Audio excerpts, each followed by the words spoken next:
7 o'clock in St. Louis, you are listening to The Morning After on 101 ESPN, the program presented to you by Brown and Crouppen and airing on the TMA STL YouTube channel. Timothy Michael McKernan, Douglas Elvin Vaughn, Martin Joseph Kilcoyne, Jackson Burkett with you on the program, and little Jackie Papers, Doug, has prepared a smorgasbord for you today. Wonderful. This Stiefel dossier is loaded for bear. Right. I think we should do 6 hours today instead of 4. Yeah, that's a lot of radio.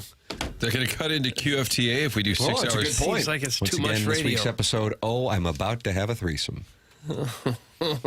Doug, here's your Stiefel dossier. Okay. Joey Vitale, 8-10.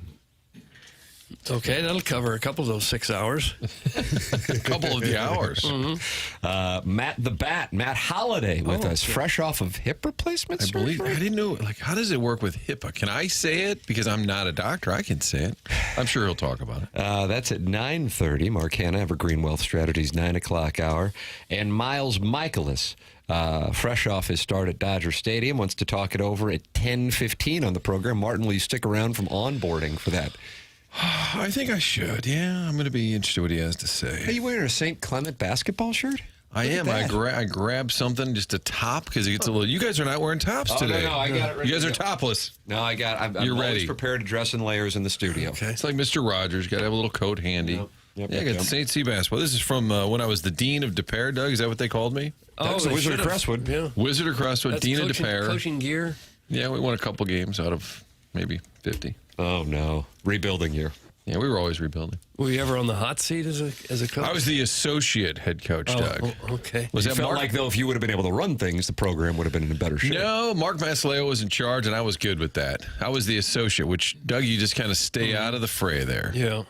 You have to play good guy, bad guy type of thing where he would yell at the players and you would be their friend over on the bench? No, I would occasionally yell at the players, too, and swear and hope that the parents didn't hear me call their kids an A blank. Mm-hmm. But we had fun. I loved doing that. That was a ton of fun. Yeah. I would look forward to those games. A little nervous. I did, too. You got nervous before the game? Like vomit? No, I'm just saying. I Mom spaghetti? always wanted the boys to play well, wanted Carson to get a couple buckets. Playing time, who cares? Mm-hmm. Let's go out and win.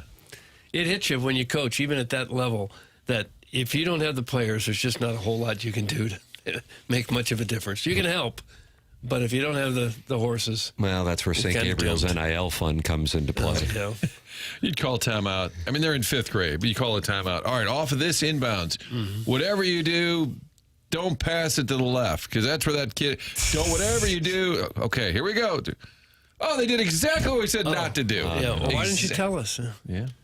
It's bad coaching, Doug. Mm-hmm. St. Clement stole their colors from St. Gabriel's. That's from Nolan Gorman's eye. Oh, for God's sake. In the Air Comfort Service text inbox. I know there is some semblance of litigation going on there, but pending. I'm going to be deposed, so I can't comment. 314-399-9646. That is how you can text into the Air Comfort Service text inbox. You can call in.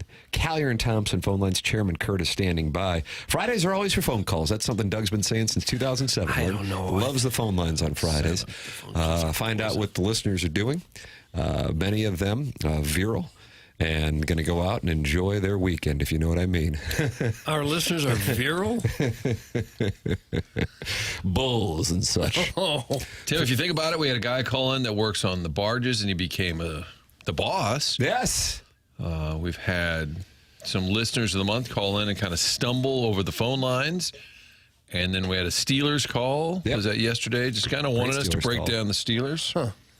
And turns out I know his dad. And his dad said, I had no idea that he was sort of A, listening, and then B, would actually call in. So, yes, open phone lines Friday. We've lowered the bar this week just for you. Well, Bargie's probably busy. They had that accident on a barge yesterday. They were fixing, and anytime you've been on the river, you see those wires, and they have those giant red kind of rubber balls. They were fixing those, apparently, on the helicopter when it crashed. Terrible. And then fell down on the barge, right? Yeah. Yeah, it's horrible. Boy, you got to really have some guts to fly in a helicopter around power lines and fix things while you're up off the ground. Sounds like about one of the most dangerous jobs going. Boy, I guess.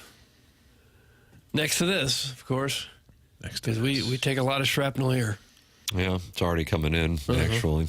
Tim, we were listening to the show before us. They were arguing, and it was about the NFL, and it was about quarterbacks.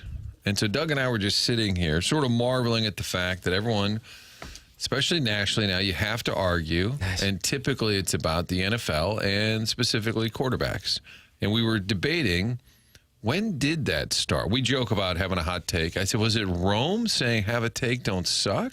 Boy, I got to tell you. When did it really- piqued my curiosity with We were this. just sitting here listening to it, asking Kurt to turn it down. Supporting the mothership at all times, of course.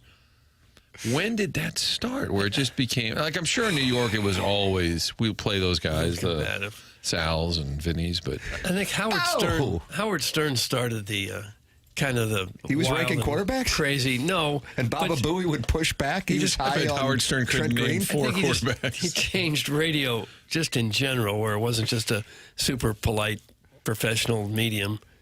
Where Bob Burns and Bob Bragg were taking trade Right. proposals, and that was your favorite. I love those. It became more of a free-for-all at that point. You think they would prepare for the show, Doug, or would Bob Burns say, just open them up today? Shot at they Francesa's 4.5 hours. They both and seem to know everything. $7 million a year. Yeah. I don't know, but I think Rome saying basically have a little edge, and that was for the callers if you called in, which is a fair moniker, have a take, don't suck. We should probably apply that here to the callers. You don't have the balls to answer whether or not you think Jeff Fisher should come back or not. Chuck Marlowe just tweeted the other day, whatever happened to Rich in Maryland Heights? Charlie was having an existential moment. He tweeted it like on Tuesday or Wednesday. Why? He moved to Phoenix to sell Chevrolets. Okay. Well, what happened? But that was, geez, we're going back 10 years now, I think. Well, maybe we'll get him on. Surprise guest. Here we go. Rich. Tim, I can tell by listening on the radio that you look so good today. Doug, that's from All Green AI. Or is it All Green Al? Doug, do you know if it's All Green AI or All I Green don't know. Probably Al? AI. I just don't know. Doug, Don Imus might have been the first. That's from Lewis and Clark Brock. Okay, well, he was up there, yeah. But I don't think he was as wild and crazy as Howard Stern by any stretch, was he? I never really got a chance to listen to Don Imus. Martin, you did, though, didn't you? His jokes tended to be kind of like the bully at fourth grade research. Oh, 4 eyes. If you had glasses, you'd be a 4 eyes. And they just felt like they were insults from the 50s. Maurice Drummond would always say he called somebody a cottage cheese butt. And like, a cottage cheese butt? Like, they tended to be like that. And then he was in the ranch in his later years. God bless him. He lived in New Mexico. The whole show was in New Jersey. And Tim, what would happen? Somebody would say something funny in Secaucus. What's that? So half of the show was, what's that? Because he couldn't. But Don Imus, Howard Stern, I think, yeah, in that same genre. But I'm talking about sports. When you had to sort of just rant and rave. And I don't know, maybe just the Rome idea of having some edge. It probably started when you had 24-hour sports-only radio shows. It might be nice. That might be nice. You might be nice there. You might be If I nice. say Ichiro, are you no doubt first ballot? In what sport? Gosh. So you really had to know your stuff to be on 24 hours a day. But Francesa often sounds half asleep, so it doesn't have that same edge I'm talking about where you're screaming. You're that passionate about the left tackle of the Houston Texans. Is there another sport you would put Ichiro into the Hall of Fame? Was he a good bowler or something? I could have gone pumpkin picking. Yeah. I could have had donuts down in Lewisburg and cider. This is how the industry has evolved. Just basically say anything at this point. Why are you yelling? I do ask that about 6:45 every day. Skip Bayless created his crap.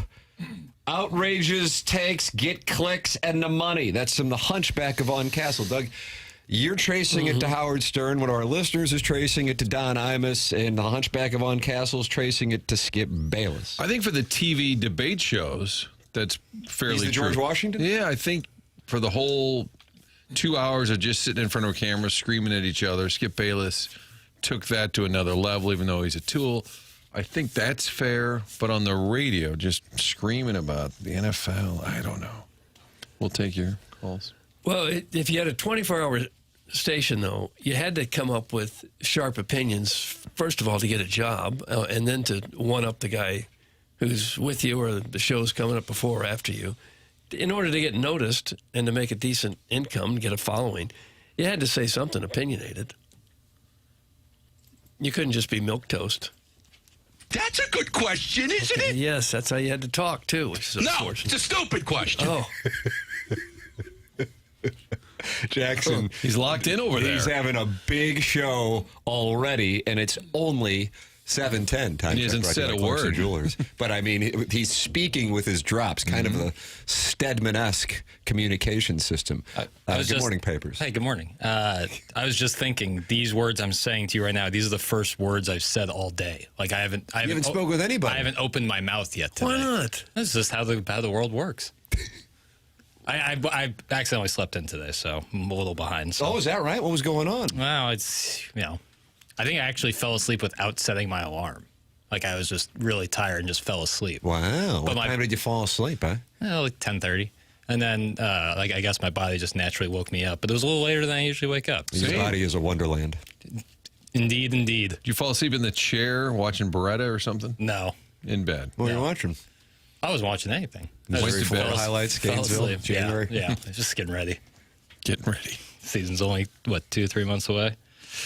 Gotta watch tape. Gotta crush tape. 3 weeks away from ILL.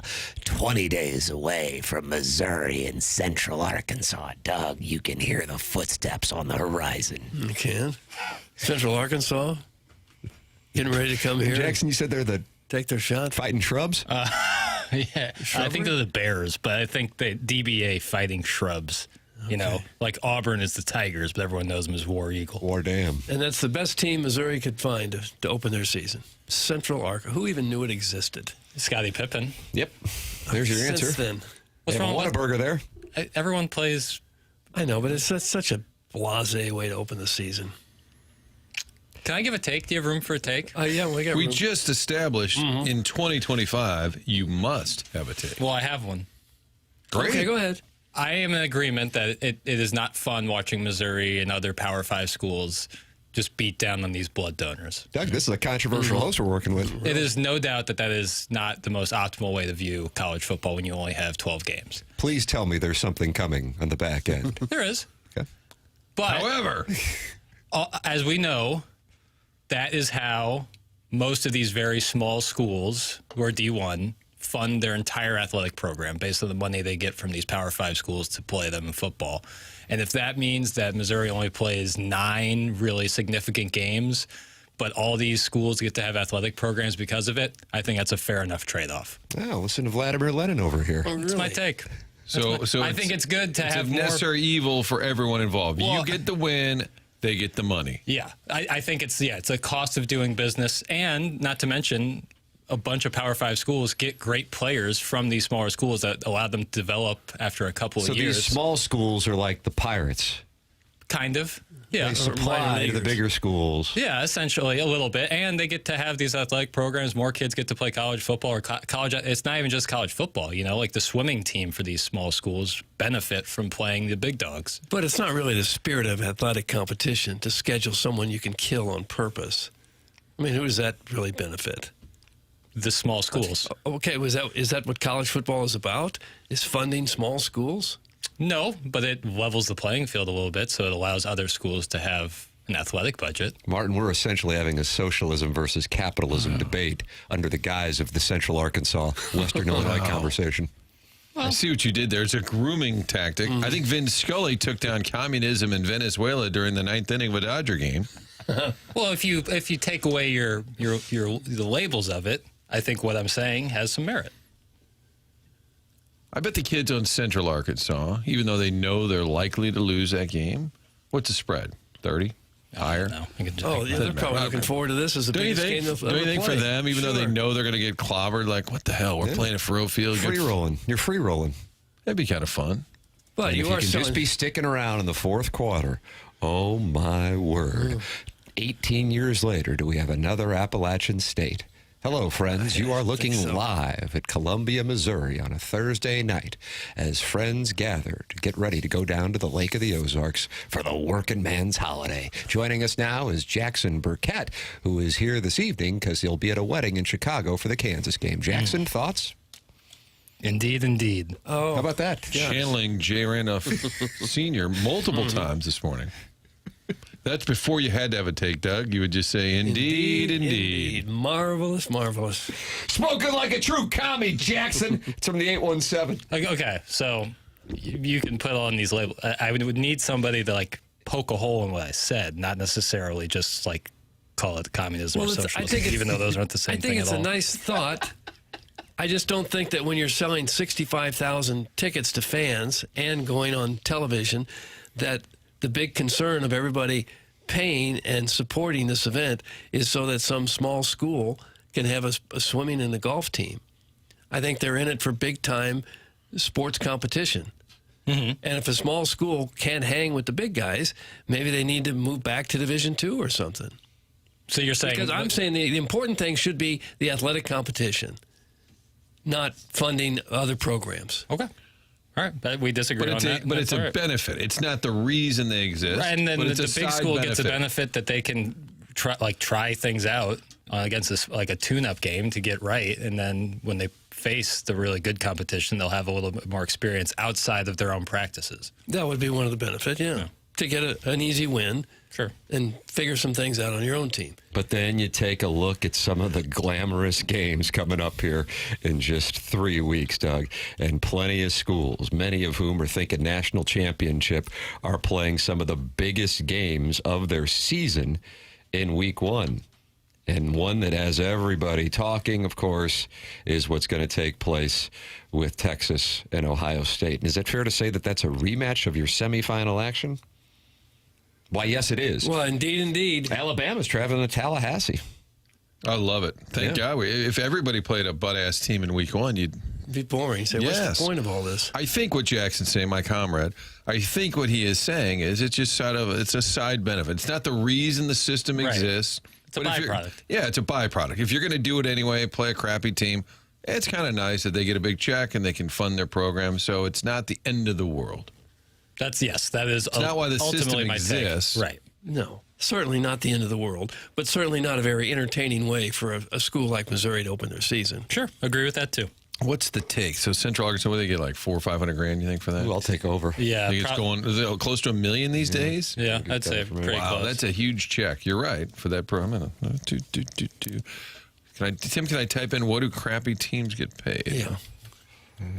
I'm currently in that mode right now, and when I heard you go do, I knew Doug, number one, wouldn't like it, but then I knew number two. We're both typing at the same time. If I can get that information. And we share the same Google search, Doug, so when I type something, if you've already typed it, it immediately just says Ella Reese. That's what I get. That's exactly right, and it's another hiking video. She needs to stop with posting the hiking videos. Hiking? Where's she going? And then like her Apple Watch and how many calories she burned. Who's interested in that?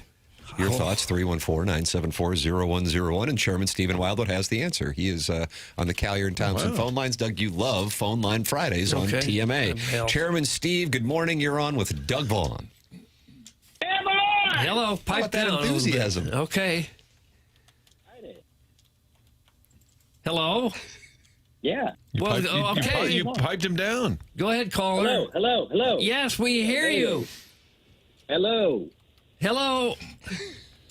I kind of agree with Jackson here. Our oldest son played for SIU Carbondale, and he got to play at Ole Miss.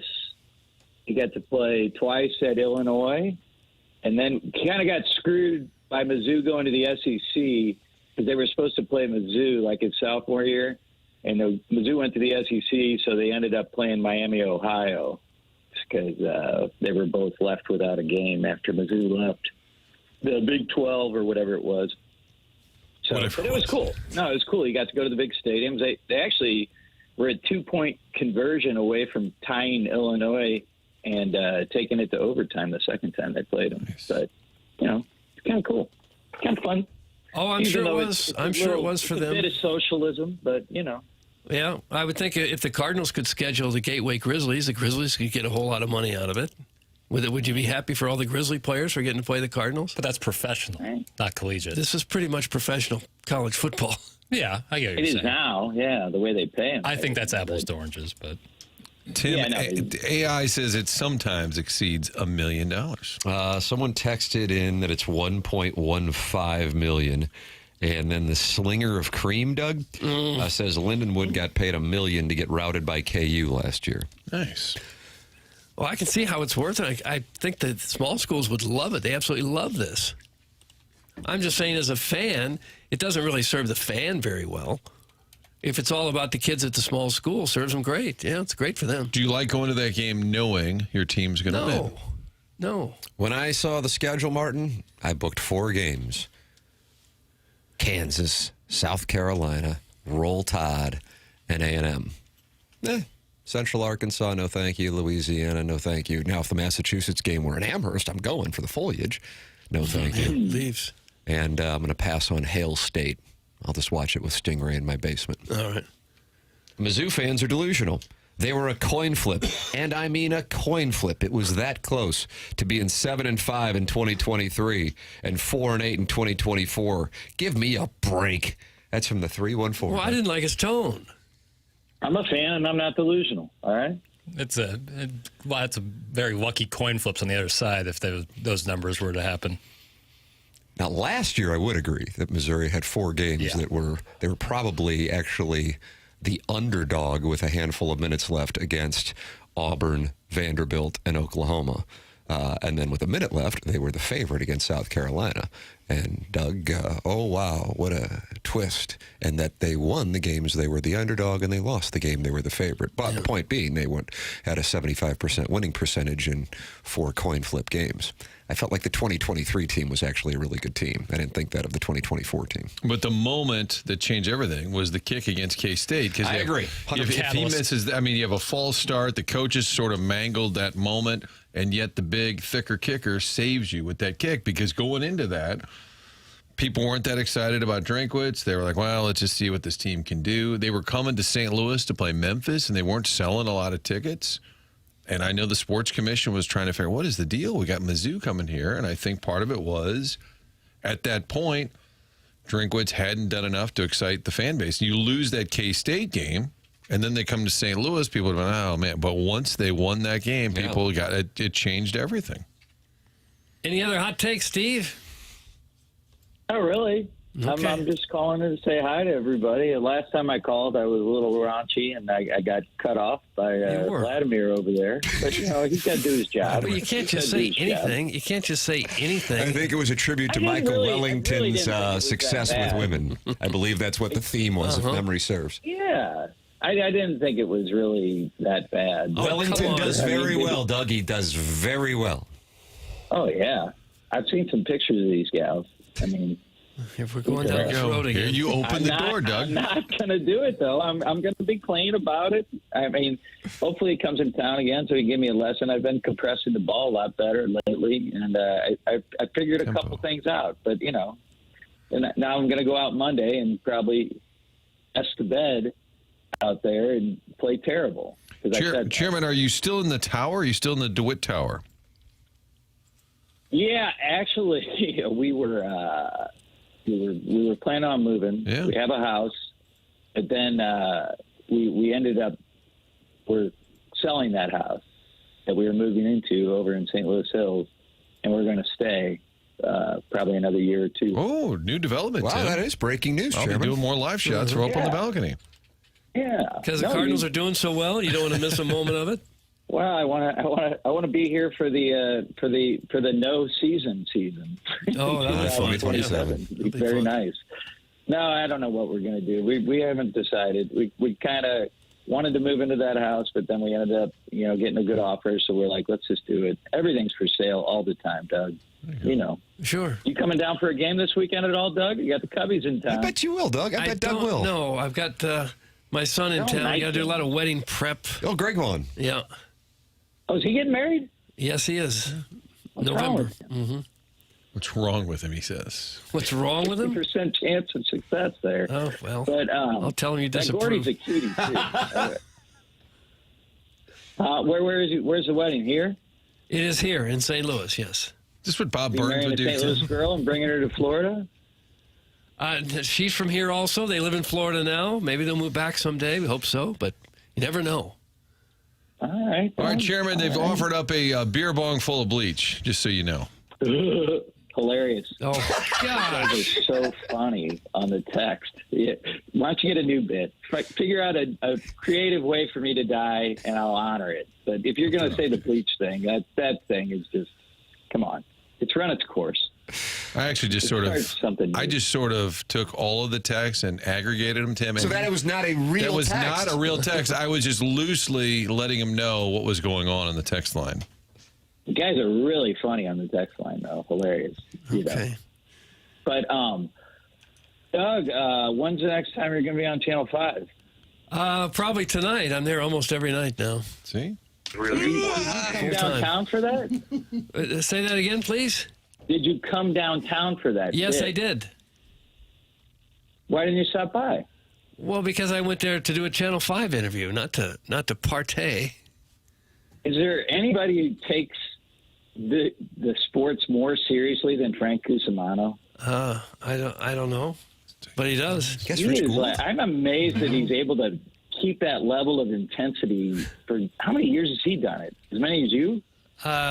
Getting close. Yeah, he's very much into it. That's why he's so good, because he really loves what he does. Okay, Is Doug. he still on the radio? Yes, he is. I think so. Somewhere. Yeah. Jackson, are we clearing the deck right now? Sounds like we're crowdsourcing. Well, I'm sorry. I have nothing to apologize for. I just listened to this show. That's it. All right, thank you. That's it. I put everything into this. And we appreciate it. Yeah, thank you, Chairman. Okay. Everything into this. You're welcome. When are we going to get out again, Tim? I would love to. When we go on play, we're profitable. And Yes. especially if you saying you're hitting the ball well, then I would imagine your index is still high. That's a good thing for It us. is. I'm still erratic. I mean, a lot of blow up holes, but I'm good for. I played Sunset Country Club and I had 5 birdie putts. I missed them all, but had 5 birdie putts. Doug, that's which is good for 5 me. gers to you. Nice, Chairman. Yeah. And is what, like a 20 Yes. index? That's pretty good. No, that was a good day. It was a good day. Plus, I was drinking the whole time too. Oh, I usually no. can't do that when I'm really Shave pounding 3 the beers. strokes off. Martin, when are you coming down again? Well, I was around thinking of today. you. Since the Cubs are back in town, it was the last Cards-Cubs series. Remember, there was still a glimmer of hope. They won the first 2 games. They were 2.5 back in the Yes. division. And that Wednesday, Chairman and I teamed up on the balcony, and they've been going backwards ever since, just to be Yeah, I fair. think that was a bad deal. Beginning of the end, I think. Yeah, and your buddy Miles Mikolas will be on the show today at 10:15 if you'd like to holler from afar. I was yelling at him the other day. He was down there in that 100-degree heat running around, but I don't know. I feel bad for the guy. I don't even want to yell anything anymore because I'm afraid I might say something a little off color or something mean, and I don't want to be mean to the guy. He seems like a nice guy. Yeah. He's yoked too. Dude is built. My God. Tough. Okay, so you're impressed with him. I like him. Okay. He seems like Jackson, he's you got got a good any personality. He'd be good to hang out. Yeah. I saw Pozo last night at our bar. He was down there with his kids. He lives in our Kids building. at the bar. Well, they weren't at the bar. It They were in sounded the, bad. we have like a kitchen down there. You've been down there, Martin, right? I have. So we have Joey Vitale at 8:10. Yeah, Steve will We ask have you. Matt Holliday at 9:30. That's correct. And then we have the chairman for the first hour. That's Do you correct. guys actually leave the studio when Joey starts talking? I No. mean, 'cause it just. I he's really like- enjoy the Joey Vitale conversation every Friday. I can't tell you how much I enjoy that conversation. I have no idea where it's going to go. We all kind of come from the school of we really don't care, and it's refreshing. I really enjoy it. enjoy it, too. I was driving in, as a matter of fact, this morning, Chairman. I thought, oh, yeah, we got Joey Vitale. I'll look forward to that. Matt Holliday, kind of from the same school. Not as random, of course, but he doesn't give a damn either. And, Doug, that's... You know what I like? What? I like that a lot. Do you? Yeah. So I Okay. look forward to Joey Vitale. I look forward to that. Any day we have him, I look forward to it. You like it, Chairman? I love Joey. Yeah. He seems like he'd be fun. I want to get an invite to that Christmas party. That Christmas party's a nice Christmas party. I'll tell you that. I bet there's some broads there. Okay. All right. Drinking the Tito's, nobody wants to be on your celebrating Christmas. Oh man, that is. You like when women celebrate Christmas. That's your kink. And I don't want to kink shame, Doug. I don't No, do it. they like it. They like to dress up. Who doesn't really enjoy it? Well, who doesn't? Who Well, doesn't I'm enjoy just what's saying, going on it here? gets them like a party like that gets them in the right frame of mind because they're close to home. You know, they got a babysitter for the kids. You know, they can booze heavily, and that usually leads to shenanigans. Oh, So, I think I mean, Chairman- honestly, I wish it did. I got to be honest with you, it doesn't. And I think I was like one of the last people to leave. So. well, while you were, whatever you were, Yeah. Joey was zipping up your wife's dress. That unfortunately did happen, and there's another lawsuit that I'm involved in. Yeah, there's a lot of my counsel's alienation of affection. That's exactly right. Thank you, Doug. You've seen the suit. you should see the shenanigans that go on in this building. What happens? Crazy. Well, there's a lot of young people. They go to that PBR every weekend, and they're with the one with the mechanical bull, and they get bottle service and do all that. And then They have bottle service at PBR? Oh yeah, no, Really? it's like a Well, like on the bull? No. There's like little booths near the bowl, and you know bull they view. know everybody over there. Do you go And they down do there and bottle tough service. around? No, I don't. I go to bed at like 10 o'clock. Yeah. I've been to PBR twice, and it was just to get people out of our apartment. And we went in the front and out the back and left them there. Because, like, you know, people want to stay up late. And I'm like, no, I'm not staying up late. Go to PBR. You can do whatever you want there. But there's actually a couple in our building that is a throuple. So, like, they seek out young ladies and have threesomes. Wow, listen to this crowd, Doug. It's like David Freese has just hit a ball off Neftali Carew. I haven't heard a reaction like this in St. Louis in years. People are so thrilled to hear that anecdote. I asked for the buzzer, by the way, 5 minutes ago, and just for the record, I didn't get it. I think Chairman Steve's been grandfathered in, and he cannot be Elliot Davis on this show. When you were out, Martin, Wellington was sitting there, and Jackson just put a bullet in his head. Well, I mean, He said something I- extremely vile. Oh, come on, Doug. It wasn't that bad. Oh, it was. if you repeat it, I'm going to have to do the same thing. So The texters now Well, I'm offered. not going to repeat it until I know I'm going to get run. Then I'll say something. Well, else. at this point, I'm wondering if Do you that. will be run. It's texters are now offering to drink bleach themselves. That's the point we've gotten to. Kill yourselves, everybody out there who doesn't like me. Don't do what End Chairman your Steve own said. He's life, joking. please. No, I'm joking, joking. of course. Okay. But that, yeah, there's other shenanigans in the building too. Like there's a gay couple that was going to get married, and the guy that was marrying was like in his 40s, and then the kid was in his 20s, but he was from Columbia, not Missouri, and he got picked up by ICE 3 days before the wedding. Sad. Martin, that sounds like a fun little story for Sports Final, like the kicker, like if the squirrel on the water skis doesn't We're work. on Steve's balcony, but we're going to take a different turn tonight. Yeah. No, there's like always we got 300 Melrose units. Place You got- down there at the DeWitt's Carlton. You got a lot of drama, you know. Chairman, we've enjoyed it thoroughly. Don't the be a most part. stranger, of course. And good luck in your ball striking on Monday. Congratulations on your compression. Yeah, I'll be at Gateway Monday afternoon, boys. There you go. Doug Bentgrass Okay. got to hit the ball first All right, there. well, Thank bring you. it up. There he is. That's Chairman All right, Stephen thank Wilder. you, Chair. And was he the 2024 listener of the year or 2023? Buck Swope was 24. Chairman Steve, 23. Chairman Kurt, 2022. Am I correct on that? Yeah. There it is. Yeah. When it was Blueberry Pop Pop. Yeah, who knew?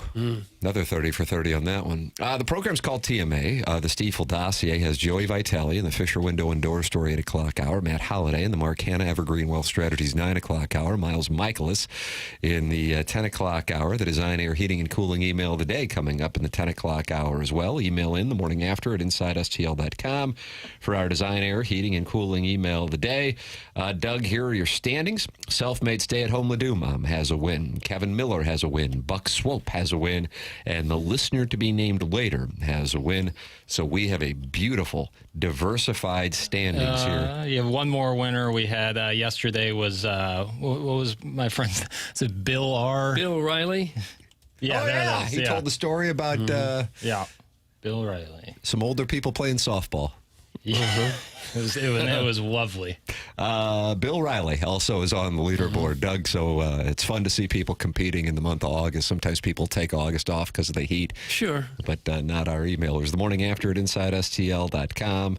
That is how you can compete and win tickets to the Stiefel Classic, in addition to VIP parking for the event taking place at Norwood Hills in the first full weekend of September. Tim McKernan, Doug Vaughn, Martin Kilcoyne, Little Jackie Papers on the ones and twos. Chairman Kurt manning the Collier and Thompson phone lines, which you can get involved on at 314-974-0101. The program's called The Morning After, and it's presented to you by Brown and Crouppen on 101 ESPN and the TMA STL YouTube channel.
try.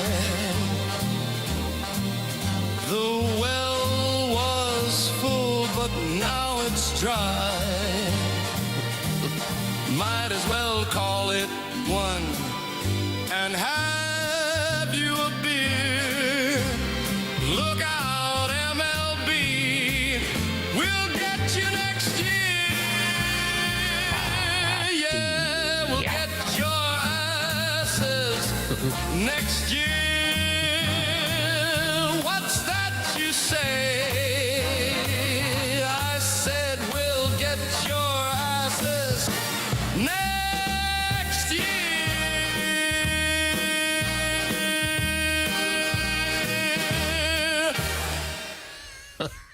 They're playing that tonight at Busch Stadium. I just always envision the old guys in the orchestra very seriously playing this song. Yeah, tuxedos on.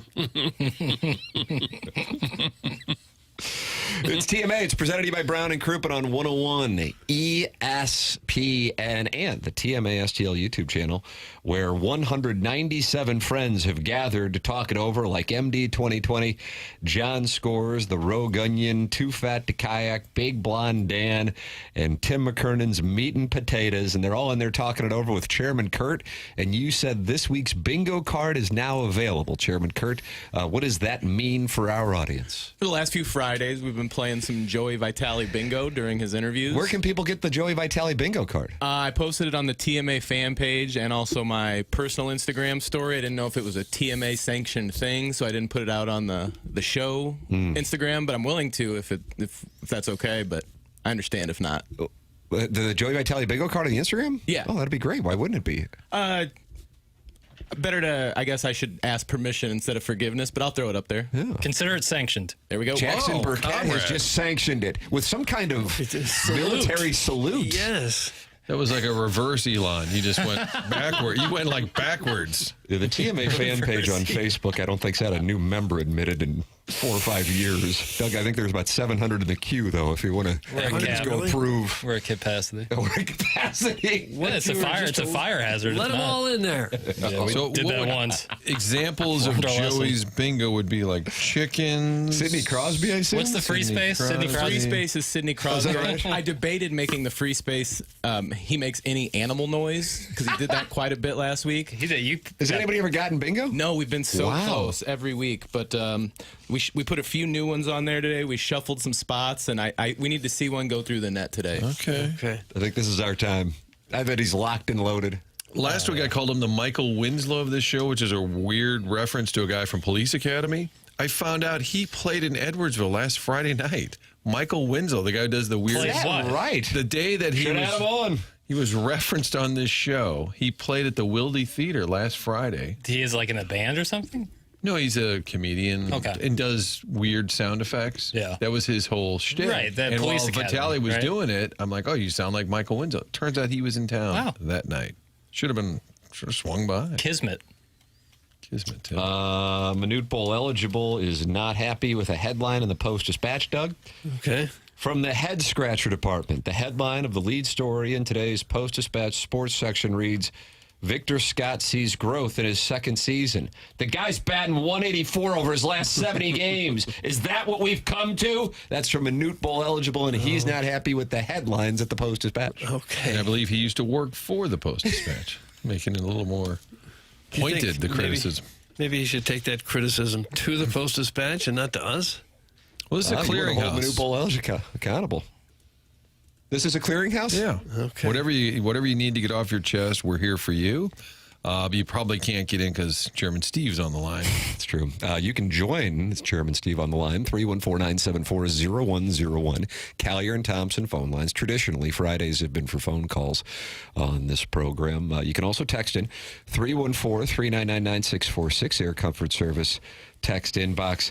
Caller Ellen says, I need a Movie Boy preview. Doug, episode 4 drops tomorrow. Jackson, Caller Ellen, who we do know is actually a lady, would like a preview. What would you like to tell her? So yeah, yesterday I talked it over for about an hour with my mother, a former movie critic herself, a longtime journalist, about streaming movies, the state of streaming movies, and just kind of a deep dive into the world of streamers. A lot of fun conversation there. There'll be a brief discussion about the movie Together, starring Allison Brie and Dave Franco, a real-life married couple, which is a very interesting movie, and then a little mailbag action. So it's going to be a little bit shorter episode, no real new movies covered in it, but I would say this one is the most wide-reaching. You don't really need to have seen anything to enjoy this episode. Next week, I can preview as well. I just saw a movie yesterday called Weapons. Weapons. By a guy named Zach Kreger, who did a movie called Barbarian 2 years ago, and next week's episode is going to be a lot of fun. Who's joining you for that? T. Gareth, my buddy Gareth. Gareth with a second opinion. 40% of the episodes Gareth is on. Gareth is going to be, that next week is going to be a ton of fun. Weapons is a must-see movie, in my opinion. Is this about to be the new Siskel and Ebert? No, I'm not a critic. Jackson and Gareth? I'm just saying, is there a partnership developing? No. It's just on certain movies, Gareth, I think, is good, and this one especially. Temu Jean Shalit. I'll take that. What oils did you use on her little piggies while you discussed that romantic film? That's from Rusty Pecker, Doug, an unfortunate reset to the Mother's Day spot with Lee's famous recipe chicken. Saw it coming. It's okay. Doug, you hate when one of the members of the dais is defeated in the 7 o'clock hour. Shuts it down. Well, what am I supposed to say there? There are about 20 texts. I know. I saw him. As soon as I announced that my mom was going to come on. It's funny. Oh, no, don't show me. No, I'm fine. I'm fine. No, I'm fine. No, it's not. It's not down. I'm so excited. It was a really fun conversation, and not to get too sentimental, but like one of the reasons I love not only watching movies but talking about movies is because of my mom. She's like the best, and she really like sparked that within me. So it was really fun to have that conversation with her. I was thinking that. I walked by the studio and I saw the red light was on. I was like, oh, we have a sound story today. And I'm like, oh no, Papers is in there with his mom doing Movie Boy. Yeah. And that made me happy. Thank you. It brought me warmth. Thank you. Really? Yeah, this is a fun. She tells some awesome stories. She's interviewed a ton of major stars and has a lot of great stories to tell, so it's fun. Who is your favorite star, boy? She tells a really good story about interviewing Robert Redford. Ooh. That one's really fun. Yeah. And for Indecent Proposal. I don't remember what the film was. He was always kind of prickly, too, and every time I see him being interviewed, he looks like he's not the happiest guy. I think you're thinking of his manager, Wilford Brimley. No, I'm thinking of Redford. She says he was lovely. Was he? Yeah. That's good to hear. Yeah. Julia Jackson, Roberts. can we send in our home movies for your review? That's from the Swinghaven board member. No. Do people still have home movies? Doug, home movies. Like I remember that always like being a thing. Like here's this family's home movies. What like sure. I don't really even know what it is. It's just like I guess video people took when they bought a camcorder or got one for Christmas. We went to the beach with the family. Exactly. Everybody's like this waving. Yeah. But nowadays they're always just standing there waving. Yeah, you got to get it transferred over to a flash drive or something that you can watch. Well, you know what, Jackson? You love your mother, and you have a great relationship. Don't give in to the jerkwads. Oh, I don't care. Okay. Part of the gig. Would it make you feel better to block a few people? No. Put tariffs on them? No. Open marketplace, baby. That's John Stuart Mill's Open Marketplace of Ideas. That's another tenet of this program, along with no kink shaming. I kink shame. And, of course, honesty in media. And my honesty in media here, when I look at the Stiefel dossier outside of a smorgasbord of guests featuring Joey Vitale, Matt Holliday, and Miles Mikolas, is that Cardinals Corner features somebody that the Cardinals got off waivers I've never heard of, and that is our lead, Doug. The only piece of Cardinal news, honestly.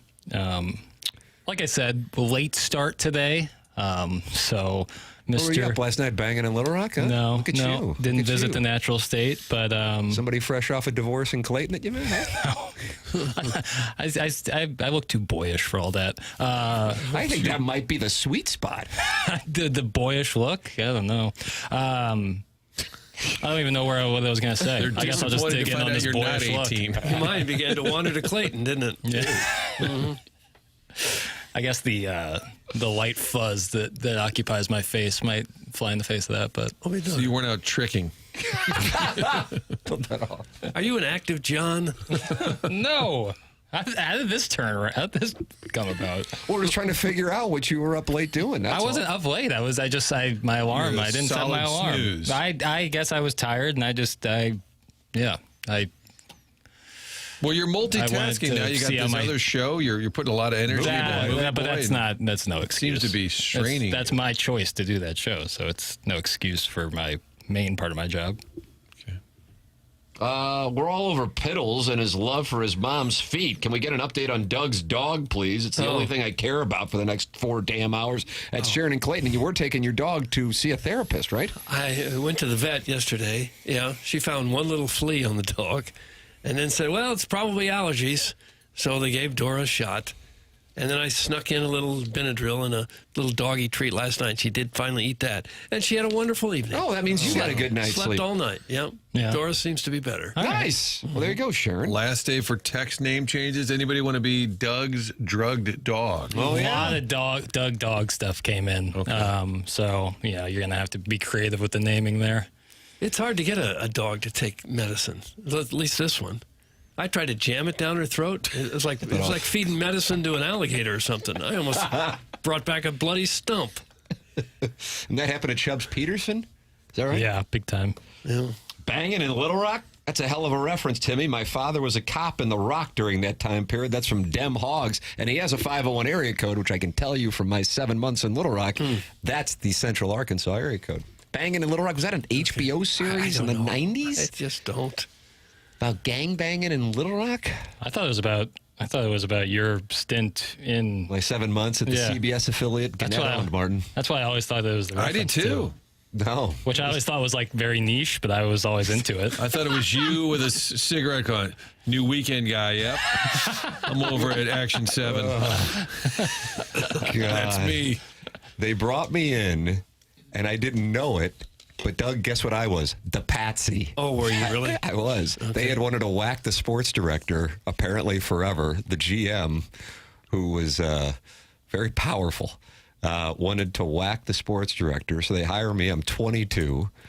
I'm driving down 6-7 hours from Columbia, Missouri, straight through the middle of Missouri, straight through the middle of Arkansas. No degree in your pocket. No degree in my pocket. 8 credit hours still living out there. I get a place because I'm kind of like, I want to live downtown. I thought I found what is the Soulard of the Little Rock area. It's called Quapaw. Quapaw, right by the governor's mansion. I believe the governor at the time. Anybody want to guess? Bill Clinton. No. He was president. Huckabee. That's correct. Nicely done. And I remember my mother arriving to see me move in and began weeping at the place I had chosen because it was in such a crap area. Yeah. But the sports director a week in was terminated. And then the next thing I know, I go from being the number 3 guy to the number 2 guy in the department, and then they brought in a guy who I would equate to in St. Louis like a Guy Phillips as the sports director, because in Little Rock they didn't really have much going on professional sports wise. It's not a commentary on our situation in any capacity. It's an observation of Central Arkansas. Well, sure it is. And everything revolved around Arkansas football and basketball. And so they're like, well, if we got to do sports, we might as well try to make it entertaining. And so they brought in this gentleman who was a wonderful guy, very nice, Craig O'Neill. And then he became, Martin, just like Mike Bush, Steve Savard. The newsman. He became the newsman, and I think he just retired last year. Yeah. So he was a jokey joke radio guy. And then he became a newsman. That's exactly Used right. sports to get on the TV, and then all of a sudden, good evening, everyone. That's right. Welcome to Little Rock lately. I guess that had to have happened across the industry. That sports guys became, it wasn't just limited to St. Louis. Maybe we had a higher per capita of it. I don't know. But I think that was pretty commonplace. Yeah. I told that story. Spencer Koch, longtime general manager at Fox 2. We're all in a meeting. My news director, GM, a handful of manager types. And I think Savard had just switched over to news. And, of course, Bush had done it. Art Holliday years before. Oh, yeah. Art Holliday. So a lot of sports guys. This was prior to that. And Spencer said, Martin, have you ever thought about doing news? And I said, wow, I don't know. I don't know if I have enough credibility. He goes, yeah, that's a good point. And I thought, well, could at least debate it. You know, I mean, it's kind of I was trying to be self-deprecating, Doug. Sure. And he just took the rubber hammer and just, yep, you're right. Wrap it up. No, I would never want to do that. I just couldn't do it. No. Couldn't do it. But and before we go tonight, Doug, before we leave tonight, here's a rabbit. And look at that. He's wearing a skirt. And water skiing. No, that's a squirrel. Squirrels on the water skis. That's correct. Could Doug read the news, please? That's from Pele Blanco. That wasn't going to happen either. I just got done doing a story doing push-ups with a dog sitting on my neck, and now you want me to read the news? It doesn't work. No credibility. You know. I lived in Little Rock at the same time Bangin' at Little Rock was on. It was an interesting place, small town vibe, big city issues. That's from the other Indiana listener. I guess that's in reference to Brian Henshin, who, of course, covers the Colts. And what a quarterback debate they have with Daniel Jones and Anthony Richardson. Big year on tap for Brian Henshin and the Colts. Okay. I spent a weekend in Little Rock once. It seemed like a decent place. Yeah. Did you not like it? You thought it was okay? I was 22 and just happy to not go to South Dakota with the Colonel. Yeah. Colonel got a job, Gabe DeArmond, to you and me, Russ, of PowerMizzou.com fame, as the sports director in Little Rock. And I hope this doesn't come off as a humble brag, but he was getting, I believe, $14,000 a year to be the sports director. Nice. But that's big. I'm not going to lie. I'm a little bit disturbed at the number of people asking me to take my shirt off. And I was still in air quotes school, but I wasn't really going to class, kind of the college football model now. What were you doing? Just working at KOMU, the NBC affiliate out there. But theoretically, I still was supposed to be going to class, and Gabe goes, hey, they just gave me this job. I don't know if I would recommend you do it, but they said I need to get a weekend guy, and they said they can get you $12,000 if you're interested. And where was he? Where was his job? I believe I get confused on Gabe and Brian Henshin in South Dakota. One was in Rapid City, one was in Sioux Falls. Brian Henshin was in Sioux Falls. Thank you. So the Colonel was in Rapid City. So he was starting to become attracted to my wife's father. And he was reading stories on that. So Gabe, the Colonel, was a TV guy at one point. Okay. He was when I did my first sports cast, and Doug, you always talk about how much that meant to you. In 1998, the Colonel was my producer. And I said a wide variety of things that without question in 2025 would get me fired on the spot. But in that case, we walked off the set and Gabe goes, wow, that was interesting. And then there was the general manager of the station, who I had never met, waiting on hold for me. And he said, Tim, that's usually a bad sign. Tom Gray, I'm the general manager at the station. We haven't met yet. Just so you know, we don't do that type of crap around here. Oh. So, all right, sounds good. Then I went out into Quinton's. And what kind of stuff did you do? My intro to the U.S. Women's Open tennis highlights was my producers making me show this. I think I was critical of the BMI of the Kansas cheerleaders. Oh, no. So the brand has really evolved, Doug. It's really evolved. But you got that gig lined up for $12,000? There's not many full-time jobs in any industry that paid $12,000 a year. I think that might be illegal. I think that might be illegal. Yeah, you couldn't do it now. But even then, you go back, what was that, 20 years? Yeah, that's why I hope it didn't come off as a humble brag. That was still poverty wages. And the thing is, there were 100 people who would send in a tape for the job. At least I made $9,600 my first job, 1979. $9,600. What was your rent? Like $35? Sports director. I mean, like for rent, were you paying like $100? Yeah. And it was decent. I guess that's and you went straight from there to Miami. Some of it is a sign of how fast inflation has taken over. Because I had a normal life. I didn't think I was in any kind of trouble. After a couple of years, I was up to like $11,500 a year. Yeah. I still had a decent car, decent apartment, still did pretty much anything I wanted to do. And went straight to Miami. Oh, yeah? That's pretty insane. Well, wouldn't you go if you had a chance? No, I'm saying the fact that you were able to go from Rochester, Minnesota, which I assume is one of the smaller markets. 143rd. Okay. And Miami. How did you get the Miami gig? Did you read about it like in a trade industry magazine? I was sending resumes and letters out daily. And how many? They only had one pro sports team at the time, right? Is that right? It was only the Dolphins? But the U was a huge deal. Yeah, the U might as well have been pro. And they had golf tournaments and tennis tournaments and all kinds of sports that covering others. Highlight. Right. Had boat racing and all kinds of crazy stuff. Did you ever have to do a story on the boat a la Aquafox? Doug rode a boat with Michael Irvin and Barry Gibb. That's right. No, Michael Irvin wasn't on the boat. I played basketball against Michael Irvin. He probably owned it. You played basketball against Michael Irvin? Yeah. How was a home game? run off Tom It didn't go well for me. The speed, you have no idea how fast these guys are. I have no idea. I imagine if he threw You think he could play at St. Gabriel's? I think he could have played for the New York Knicks. He does. He's taller than you think. He plays basketball in in the Longest Yard remake with Adam Sandler.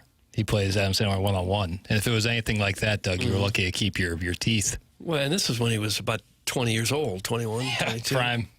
My avatar for a long time was Michael Irvin kissing me. Oh, that's right. Because you had a roast. It was the Marshall Falk roast, and he was one of the roasters, and he was a little wordy, and they wanted me to get him off the stage, and I said, I'm not going up there. And Amit was running the event, said, you got to go up there and get him off there. I'm like, you don't. He's like, it's Michael Irvin. So when I got up there, I said, hey, we know the only way to stop you is with flashing red lights. He had just been arrested like the week before.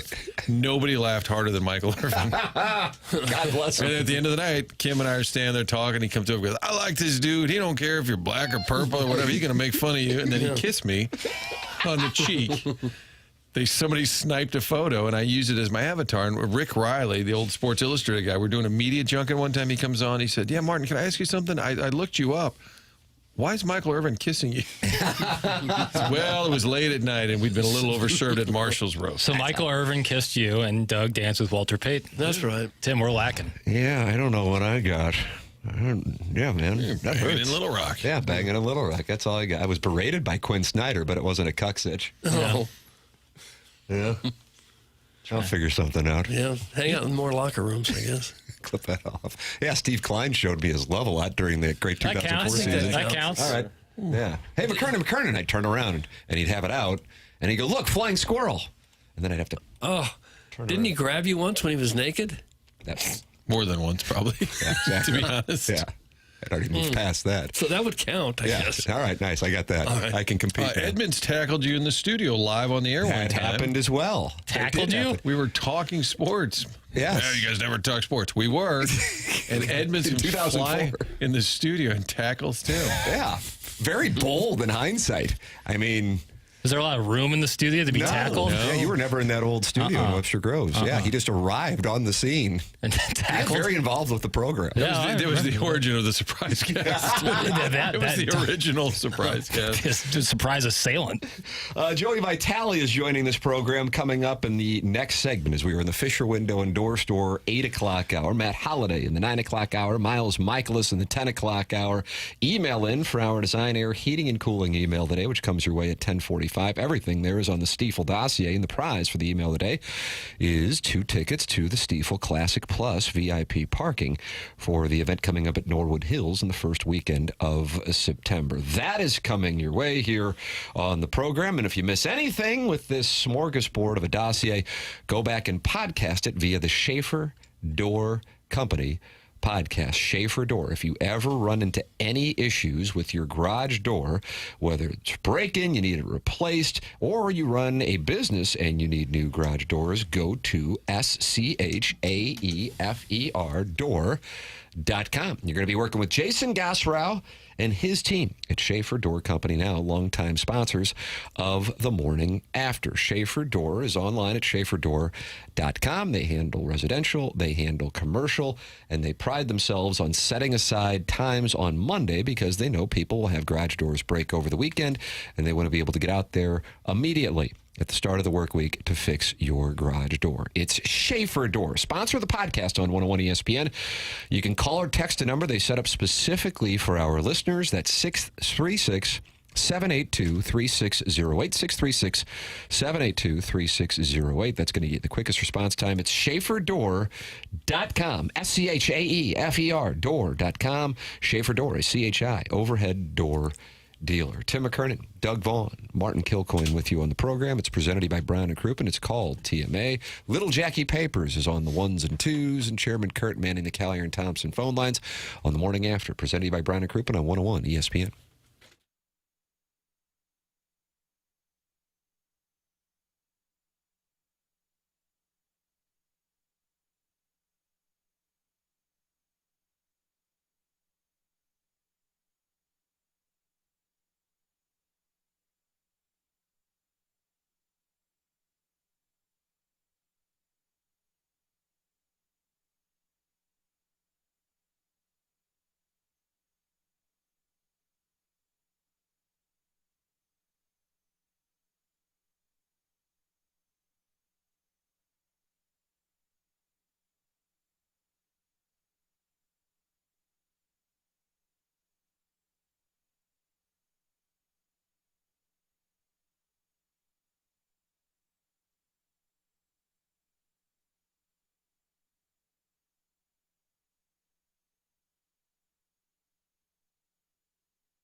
This is Jackson with a Sports Center update driven by Johnny Londoff Chevrolet and Johnny Londoff Autoplex. The Cardinals are back in town, taking on the Cubs tonight, 7:15 first pitch. Michael McGreevy on the mound for the Redbirds. There's another Sports Center update driven by Johnny Londoff Chevrolet and Johnny Londoff Autoplex. See them at londoff.com. Chevy, together we drive. Are you kidding me?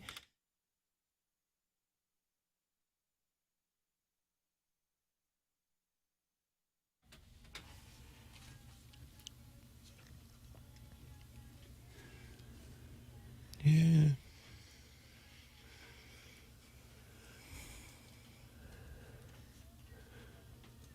Harold.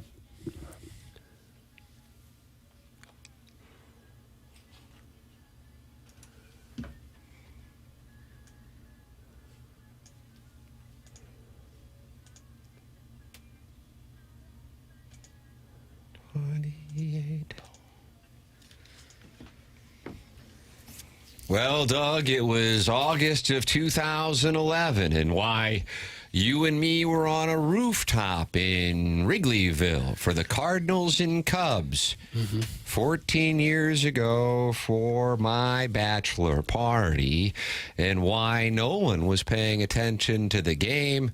And, well, 2 months and 2 days later, the Cardinals hoisted the World Championship trophy. Are we on the verge of a repeat of 2011 in St. Louis with the Cardinals and Cubs doing battle here in the Gateway City yet again? It sure feels like it. Nice, yeah. When they're in the spot they're in right now, a scant 13 games out of first place, it feels like they're where they want to be and where they should be. I don't know who's going to stop them necessarily. Nice. I don't think it'll be the Cubs. Won't be the Rockies. No. They're coming off a tough series against the Blue Jays. Right. Maybe a historically tough series. Well, 125 years. You know, no one's ever taken a prison beating quite that severe. But I suppose the Cubs will test our mettle. But I like the Redbirds' chances to sweep the darn thing. Taking 5 of 6 going into the Yankees, Martin. And then there's just a buzz in this market. I'm telling you, Chairman Steve and I were all excited. It was balcony night on the 2 Fox, 2.5 back, and it just went straight to hell. That was Fetty. I think that was the beginning of his demise. He's got the ball tonight in Atlanta, Martin. They've given up. They've gone to open phone lines in Atlanta. They've totally given up. But the Cardinals were 2.5 back on that Wednesday. Like, maybe make a little move here. And now I think if I'm Ollie Marmol, I'd walk over to Craig Counsell and say, Jesus, what's going on with the Brewers? Like, I would say, what do you think? Why are they so good? Yeah. They are 70-44, so not only are the Cards looking up at the Cubs, they're 9 back, Doug, so they got a little bit of work to do. Yeah. 13 back in the division. That is just alarming. But that wild card, hello, Daddy Likey. Well, it's hard to believe, as down as everyone seems to be on the Cardinals right now for obvious reasons. It wasn't that long ago that they were a game and a half, 2 games out in the wild card. They actually had a shot. Well, at the All-Star break, I think they were still, we're kind of in it. In this season of runway, which never had much clarity, they were kind of in it. And then they got swept by Arizona, and they weren't really in it anymore. The Padres have sort of established that they're going to be part of that mix. Phillies, Mets, Brewers, Cubs, Dodgers, Padres. Phillies, Mets, Brewers, Cubs, Dodgers, Padres. The Reds, it's a nice little story, but Is that what you tell them? Yeah. They might be a Padres are 13 over, and that's currently that's your 3rd wild card. With Mike Schultz still on the hot seat? I don't know. He heard that about Jackson saying that, and he's now won 8 of 10. Okay. He was motivated when he came through town and heard there's a guy saying that he's on the hot seat. Yep. So, to his credit, they responded. Michelob Ultra YouTube chat, active as the day is long. They're getting ready for Joey Vitale Bingo, which is coming up here in a matter of moments. What is it? TMA_STL on Instagram, Chairman.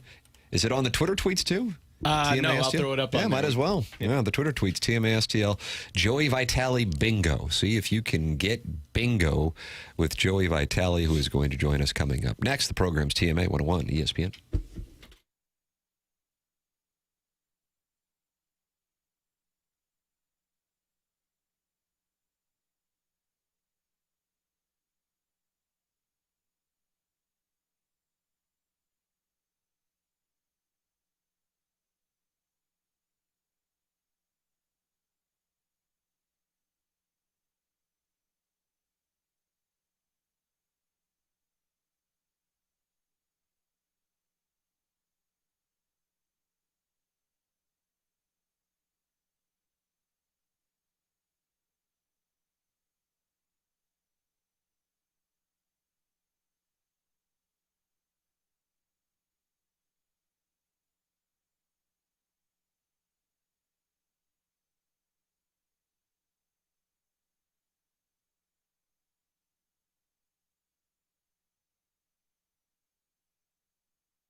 Hey, folks, Joey Vitale here. There is nothing more frustrating than a busted garage door. I've been there. It's an unfortunate situation. And if you end up finding yourself in the same situation one day, I got great news for you.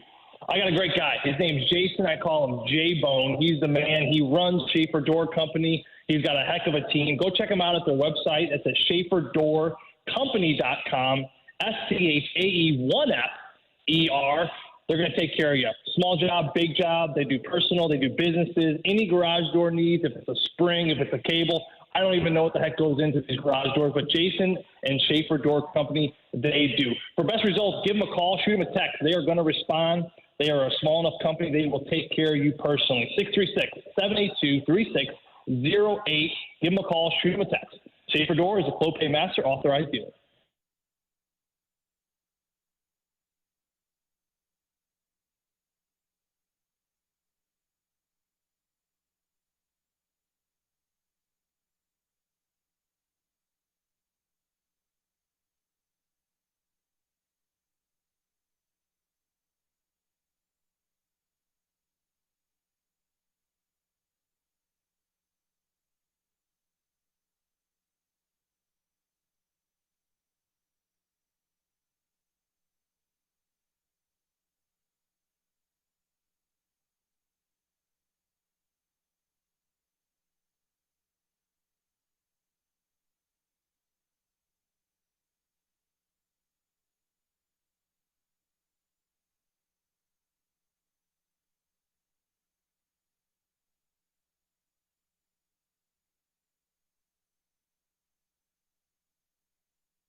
Doug, the Joey Vitale bingo card is up on Twitter and Instagram. Okay. On Twitter at TMASTL. I just retweeted it, but my account's essentially, what is it, Jackson? Gift Depot. Yeah, it's a gift depot. And then the TMA underscore STL Instagram account. And you can follow along and see it for the first time ever in our Schaefer Door Company, Joey Vitale Friday Conversation. We get a bingo. Ladies and gentlemen, on the Callier and Thompson phone lines here on TMA 101 ESPN, friend of the program, blues broadcaster, host of the greatest Christmas party in the St. Louis metropolitan area. He has replaced Chuck Norman. It is Joey Vitale. Morning, Joey. Tim, heck of an intro. How you doing today? I am wonderful. I was just telling the boys in the 7 o'clock hour, I look forward to our conversations on Friday. I look forward to them. I look forward to them as well. Yeah, you guys have no idea how much I look forward to these. I'm up all night. I get up at 5. I'm prepping. I'm dynamic stretching. I'm warming up my voice. Everything is prepared for this moment. My week, this is the pinnacle of my week right now. Here we go. All right. Well, and to celebrate that, could you take us off speaker? Listen, I'm on my AirPods. You want me to switch over? Is it not really good? Well, are you in your garage, which is great for Schaefer, but it sounds like you might be in your garage. How's that? Is that any better? About the same. It sounds fine to me. It's fine. All right, I stand down. I'm going to stand down. I was looking at my garage door because I was just doing the Schaefer Door Company. How's that? I was just looking at my garage door, making sure if Jason needs to come over here and click in my garage doors any better. I'm going to go out here. Maybe that's a little better for you guys. I like it. Any ghosts around this morning? Kids, animals? No growth. No, it's actually, I don't know why you brought this up. Thanks. We actually lost our parakeet over the weekend. Yeah, over the past week. Yeah, parakeet Tinkerbell. She's gone. We got this bird. She was the first bird we got. She's an indoor bird. You know, she was the one, if you remember, my dog attacked. Remember Tim? So Tim set the scene. We're at the trivia night at St. Peter. Yeah, and you bolted early, as I recall. I must not have been doing a great job hosting. Tim was rattling off questions, obviously being like a Abercrombie model up there. The women were Goo Goo and Gaga and over him and his awesome voice. It's the way that happened, Doug. And, of course, we rattle off by the third question. Of course, I'm 3 for 3. No big deal. And I get a call, and my son's in a panic. And I don't want to recap the whole story because I'm sure people have heard it, but he's like, Dad, you got to get home. There's blood. There's blood everywhere. Why, God? Why? I'm like, oh, my God. So Charlton Heston's your son? As you can imagine, we dropped everything. We left it all there. I even brought a nice sourdough plate with some jams and butter. I had to leave all that. That hurt me a little bit. I almost went back to get my bread, but then I figured everyone at the table could enjoy it. So we got up and left. We got home in full panic mode. We thought something happened to the kiddos, and we pull in, and we have 2 kids in the driveway yelling at my dog. And I'm like, what is going on? And long story short, our golden retriever, our young one, Georgia, she attacked Tinkerbell because my youngest boy, Shep, let Tinkerbell out without putting him back in the cage.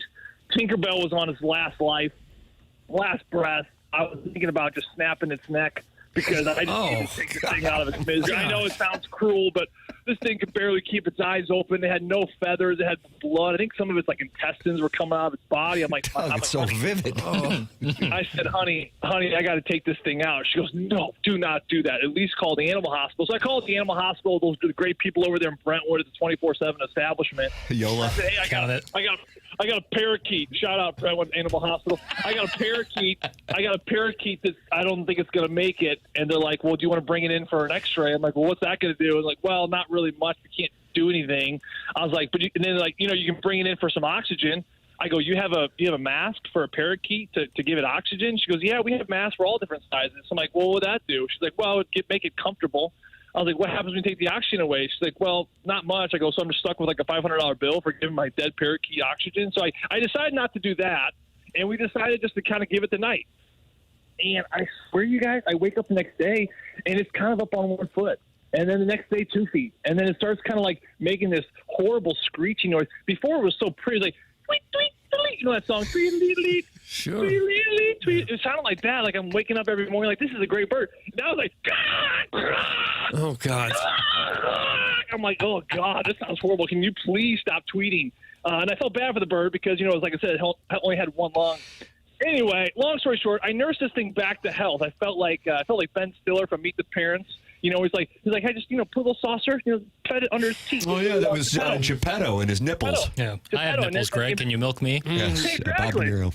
I named Geppetto. So I kind of nursed this bird, and honestly, guys, it sounds kind of crazy. It's a bird, but I kind of saw a lot of myself in this bird. I really did, and I love this bird, and I saw this wounded. I've been there before. I was on my last breath multiple times in life, and somebody didn't give up on me, so I didn't want to give up on this bird. So it makes a full recovery 2 months later, and then my daughter Birdie, of all people, her name's Birdie. Yeah, I know, crazy coincidence. She decides to take the bird and literally just chucks it in the air at a family gathering. We had my buddy Chef's birthday last week with my family. She chucks this bird up in the air and she goes, go home. And this bird flies away, and we were in panic mode. So if you're in Kirkwood, Webster, Glendale, if you see a parakeet, please give me a holler. I would love to get our little Tinkerbell home. I don't think she's going to make it. She can't fly very well. She's got the clipped wings, but she could take off like a chicken, but she just can't. She can't ascend very long in flight. Almost like a chicken. I guess they call those the hoppies or the yippies. She kind of yippy and hoppy, but I don't know. She may be a meal here pretty soon. So that's how my animals are doing, Tim. Might be a meal here. Yeah, well, wounded animals don't last very long in nature. No. I wouldn't think so. Yeah, nature's a tough. It's a tough thing out there in nature. But yeah, like I said, I kind of felt like Ace Ventura. You ever see that Ace Ventura movie? Remember at the end where he's at the Dolphins game and he's like, oh, and he's trying to catch that bird, and then the mascot, the Eagles mascot, comes by and gets a sip of water. He's like, you just cost me $25,000, Polly. I feel like I'm going to be around Kirkwood, just like, oh. We're driving down the road. With my kids. Every I feel like 20 seconds. It's so startling. They're like, Dad. I'm like, what? Oh, never mind. I thought that was Tinkerbell. And it's just like a pigeon, or it's just like a red bird. I go, Harper, that's a cardinal. It's red. Obviously Tinkerbell, she's got beige and green and blue. He's like, oh, I know. I just saw a bird flying. I thought it was Tinkerbell. So we're stopping about every 1/8 of a mile hard. So if you're ever following me in Kirkwood, I need one of those signs in the back of my car, like stops frequently, like they have on the trash cans. I need like my yield lights on constantly saying, hey, this car stops frequently for lost bird. Do they have signs like that, Doug? I'm not sure they do. Well, you have to make that yourself, I think. But let me get this straight. You were at a friend's house and your daughter took the bird and tossed it up in the air thinking the bird would just instinctively fly to your house? No. We were at our house, and she just wanted to show everyone the bird. We opened our back doors, and she just wanted to show the family members the bird, and then she just said, go fly. And then it just went flying out the door around the house. So we spent the first hour of the birthday party looking for this bird. And you listen, when you're looking for a dog, you know when you see your dog, right? Mm-hmm. If you, let's say here, if you lose a goat or a horse or a cow, like you're like, oh, there's my cow. Right. Birds are a little tricky here, Doug, because there's birds everywhere. I mean, there's birds flying everywhere. So you're like, oh, is that? No. Oh, God, no, that's not it. Oh, God, no, that's not. So you're constantly like, talk about a wave of emotions, just ups and downs and peaks and valleys. Like, wow, I'm spent. It's been 4 days, but again, if you see a little parakeet around Kirkwood, please give me a call. We'd love to have our little tink back. We opened the door, and the bird saw that as this was a time to break out of jail. It's like a prison break. I think so. Yeah, and I like to believe that it's out there making, birdie babies and lots of fun. And maybe he met a cute little parakeet. But then my son Bodie, he's a smart one. He's my artist. He said that parakeets belong in the rainforest. And I said, okay, well, maybe she'll fly to the rainforest. And he's like, Dad, you're an idiot. The rainforest is in South America. So I don't know how far parakeets can fly, but it's going to be a heck of a flight if she makes it. Yeah, probably not that far. Did you say that was your smartest son? Do you tell the kids which one's the smartest and maybe like power rankings? Do you list it at home? Yeah, we typically have power rankings, and the girls are obviously always a favorite. I mean, I'll give you an example there, Marty. Last night, the kids were watching Wednesday. It's the new show on Netflix. Well, it's the second season. It's about that girl from the Addams Family. I don't think it's a very great show, but my kids love it. Oh, Hunting Wives? It's called Wednesday. They're marketing the heck out of this. There's billboards around town. Jenna Ortega, the star. Yeah, it's kind of a dark show, but I guess it's kind of funny. And the kids are into it. So 9 o'clock, 9:30 bedtime. Like, hey guys, they all downstairs bedtime, and the boys are like, no, Dad, there's 20 more minutes of Wednesday. And I said, what's that? It's a show. I was like, no, it's bedtime. We got to start getting in gear for school next week, picnic, whatever, orientation, whatever. I said, no. And then my son looks at me and goes, Dad, please. I go, no. And then Harper looks at me, no. And Bodie, no. And then they go, Summer, come here. And she goes, what? Summer was in the other room doing homework or some stuff. She goes, can you tell Dad to please let us wait up? And she goes, Dad, can you please let us wait up? I go, fine. Fine. So everyone knows that if my daughters ask anything, I kind of go in. So, yeah, Bodie, I guess I would call him my smart one. He's the artist. He's the smartest one because he stays the hell away from sports. That's the thing. He's smart because, I'm just going to be an artist and he loves to build things. And I think he's going to be just okay. Huh, you find out I have a lot more kids? Whoa. Need to fill that house up with 5 or 6 more? No, I've been working on it. I've been working on it with my wife. I'm trying, talking about it. But what are you at, 5? We have 5, and she's really put her foot down. I mean, she's not budging. She's not budging. I'll be 40 this month. I'll be 40, Doug. I'm not a spring chicken anymore either. So, yeah. I don't want to be like that super old guy, I guess, when you bring your kid to kindergarten. So like Tim, so it's like, mother. Leave that in. Although I got to be honest with you, I'm taking him to like preschool still. So you got a little ways to go. It hits me so hard that we both have kids in the same class. I guess they'll be in the same class next year.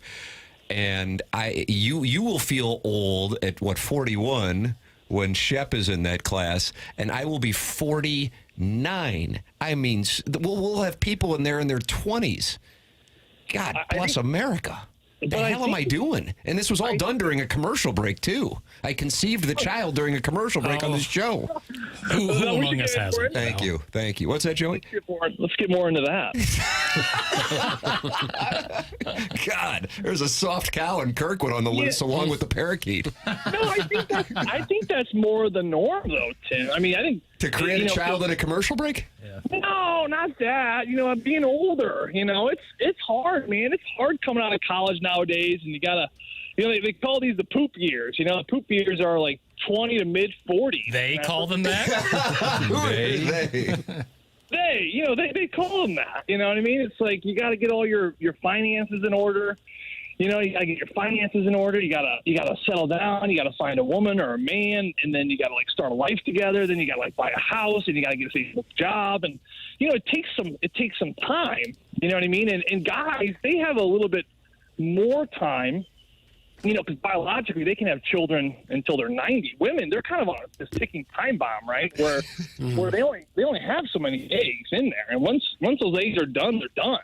So I feel bad for women these days because women are like, you live in a society where like, oh, you got to be a woman, you got to be a lawyer and a doctor, and you got to have kids, and you got to have a clean house. It's like, my goodness gracious, these poor women. Like, whatever happened to just being a great mom? Because it's hard enough. Because with every month, the ovulation stuff and all that stuff, you lose one more, and that's one more opportunity you don't have. And then pretty soon, this isn't something where like, if you don't use it, you lose. It is a use it, lose it thing. If you don't use it, you lose that thing. It's gone. It's gone forever. So women are really in a time crunch to find a man. Talking ovulation with Joey Vitale here. It's brought to you by Schaefer Door Company. Doug, you wanted to kind of end the interview with ovulation, but we moved it up. Okay, it's more important. Yeah. Indeed. Joey, are you guys back in town? Is this a full-time thing now, or are you going to be on the road anytime soon? This is at school starting, you're done. Now you're locked in. No, we're actually, my wife and I are taking a quick little hiatus. We've had a quick little trip planned for multiple years, and it's kind of just keeps getting pushed off and pushed back. And we're finally just gonna go do it in August for a week. I'll be gone in August. We're going over to Paris for a week, which we're super. Look at this effing guy. Going over to Paris for a week. Look at him. We've pushed off these flights and everything for quite some time, and guys, there's never a good time. There's always kids, and there's always work, and there's always something. But doggone it, we're like, no, we're gonna commit to each other. We're gonna do this doggone thing, and we may just go in a hotel and just sleep. We may just sleep the whole time. I mean, I'm okay with that too. We definitely need to get caught up on our rest. But no, we're looking forward to that. And then that's really it about the travels before the blues travels really pick up here come mid-September. Have you started doing any of the television, I don't call it auditioning because that wouldn't be what it is, but have you started working on that to familiarize yourself with the broadcast style of going radio and television? The only thing I've personally been doing, Tim, is I've watched a couple games. I like listening to Joe McKernan. He's one of my favorites. I think that he does such a great job where he doesn't overdo it. I like his old school approach. I like the way Darren Pang brings in a little personality too. So I kind of been watching a lot of Rangers and Blackhawks games, and whether it's national for Pang or trying to do some of that. I listen to them for a period, try to do that at least once every few days. And I'll just call a period myself. I'll record myself. I know it's something that, Joe Buck, when I got this job 9 years ago, he recommended me do. It's hard to do. As anyone knows, you listen to yourself like, gosh, I sound like that. That's horrible. But, it is productive. It teaches me some different things. It's going to be, obviously, the biggest turn for me is going to be, how do you call this game for TV? And you got to consider the radio side too, but the precedent is TV. But there is a way to blend it both. And like I said, just working through the kinks of that and trying to listen to myself and see how this sounds, see how it would hear if I could listen to this and no screen. What does the last 10 minutes sound like without visualizing it? Doesn't make any sense. So a lot of that individually, and then from a team standpoint, we're going to really be kind of hitting the round table here with the next week or so to really kind of dial in some different details. We've been talking amongst each other, FanDuel and Hubbard and Blues. Everyone's kind of got their own thoughts, and everyone's got some wonderful opinions, and we got some really cool things coming to the table. But I think now it's going to be about ironing out these details in the next couple weeks, because before you know it, we'll be full into preseason now. Now, if you go back and listen to yourself on this show, then you might immediately check into rehab. Just if you hear like the cadence, then it's a little rapid fire. I love it. Will you be between the benches? No, so I don't think so. I think that's going to be one of the changes that they make here with, of course, Jay and company with FanDuel coming in. I think that one thing that they have said is that their background, they come from a lot of football. Like Jay's done a heck of a job on Monday Night Football, worked at ESPN. So with different sports, you have different setups. With football, as you know, it's side by side. So I think the one change I am anticipating to see, this isn't official just yet, but the one change I think could happen would be that I will stay side by side with Chris Kerber. So in the past with Panger and Rivs, obviously Rivs was between the benches, John Kelly was up top, or Panger between the benches, John Kelly up top. So, there's advantages, disadvantages to that. I look at it like, well, the disadvantage of being side by side with Curbs is, you end up missing things at times. Maybe that's happening on the ice. Maybe there's a chirp fest going on. Maybe the coaches are getting into it. Maybe a player comes back to the bench and he goes, my ankle, or something like that. And you kind of know, hey, something's going on with Jamie Benn's ankle. I just heard him. So you miss cues about what's happening on the ice, right? You miss that energy. But the advantage, and I totally understand this too, I think the chemistry between broadcasters, I think it's a lot better when you're side by side. When you're next to someone, it's no different than you guys doing a show side by side or doing it via Zoom. Like you see inflections, you see people raise a hand, they have a thought, or you put up a finger like, when you're done, let me speak. You see their tones come up and down, and you read their body language. So I think side by side allows for a lot smoother of a broadcast. You will miss things at times, but I do think Curbs and I, we will sort through that just fine. And looks like we're going to be side by side, ideally probably in that 320 section where John Kelly has been for a long time. I've heard some broadcasters say that the easiest games to do are the really good games, and the hard ones are the dog games. Have you found that to be the case? Oh, 100%. I mean, Darren Payne told me the best advice ever. He said, you prepare for a game, and preparing for a hockey game, it's much like, when you're in high school, and you'll say your chemist teacher says, we have an exam on Friday. I'm going to give you a study guide of 100 questions. Okay, on Friday's exam, I'm only going to give you 20 out of these 100 questions. So you have 5 days of study. Obviously, the responsible thing to do is to study all 100, because you don't know what questions they're going to ask you. So you come to the exam, and then of course you have your 20 questions, and hopefully you study all 100, and you're in a good spot. Preparing for a game is no different. You prepare for everything, or at least you try to prepare for every situation and scenario, knowing full well that you're going to have to throw 80% of this or 90% of this out. Now, Doug, to your point, on a good game, you may study for so much, right? But you may not use any of it, because the game itself is just telling the story, and you're just riding the wave of energy of the game. So, yeah, in a perfect world, you want every game to be a 6-5 overtime winner for the Blues. Just nonstop action, nonstop saves and hitting and goals, and crowds get into it, because those games are easy. You're just calling it, you're feeling the energy, you're trying to get ahead of the play a little bit. This is what I think is going to happen. But then it goes. The tough games, as we know, those are the ones you prepare for. Those are the ones you have those 100 questions all dialed in, because if this game goes south, we got to keep people entertained. We want to make sure that we're keeping listeners and we're keeping viewers, and we want to keep watching this game. And so we're going to give them something different. I mean, that to me is where Curbs is so good. We were doing games for many years now, and when we're losing 5-0 after the first period, we would go on these tangents, and we would go in areas where you just can't go when the game is exciting. So you learn along the way, obviously having good mentors, like I mentioned, with Mikolas and Pang and Curbs and John Kelly. All these guys have taught me so well. But to answer your question, absolutely. When the game is great, it's a fun game to call, and you're just calling what you're seeing. But you got to be prepared, because at any moment the game can go sideways, and you got to have something there to make the game interesting. Well, you do that. You've managed to do that. Well, I try to. Yeah, I try to. I try to stay curious, Doug. I saw this thing the other day. Yeah, I saw this thing the other day. This is interesting. Yoga pants. You guys ever think about yoga pants? You ever think about these things? Oh, sure. Bingo, yeah. bingo. Let me see, Kurt. Bingo, no? I wear them all the time at home. Iffy. Makes me feel pretty. Oh, you wear them at home? Yeah, when I'm alone. Nice, man. These yoga pants are interesting. And I got to thinking, why are they so interesting? And maybe you don't know why they're so interesting. But, yoga pants, what they've done is they've really exposed something. And not necessarily what you think. So yoga pants. And obviously, we all know men and women, there's a nice figure, if you will. And then this is interesting. Mm-hmm. So, but what's really going on there? Like, people often forget, like, we're cavemen and women, and you evolve things evolve slowly in this world. Like it takes hundreds and thousands, and if not millions of years for things to evolve. So, we live in a world full of technology and social media. We live in this just unbelievably fast-paced world, but our minds are still like cavemen and women. So this is what's interesting. So you see a figure, right? And you're like, wow. But what's going on there? I mean, it's like a gal's rear end. Like, what's a guy's rear end? What are we looking at here? Like, what's the big deal? Well, here's the deal. All right. You're looking for fertility cues, Doug. You're looking for fertility cues.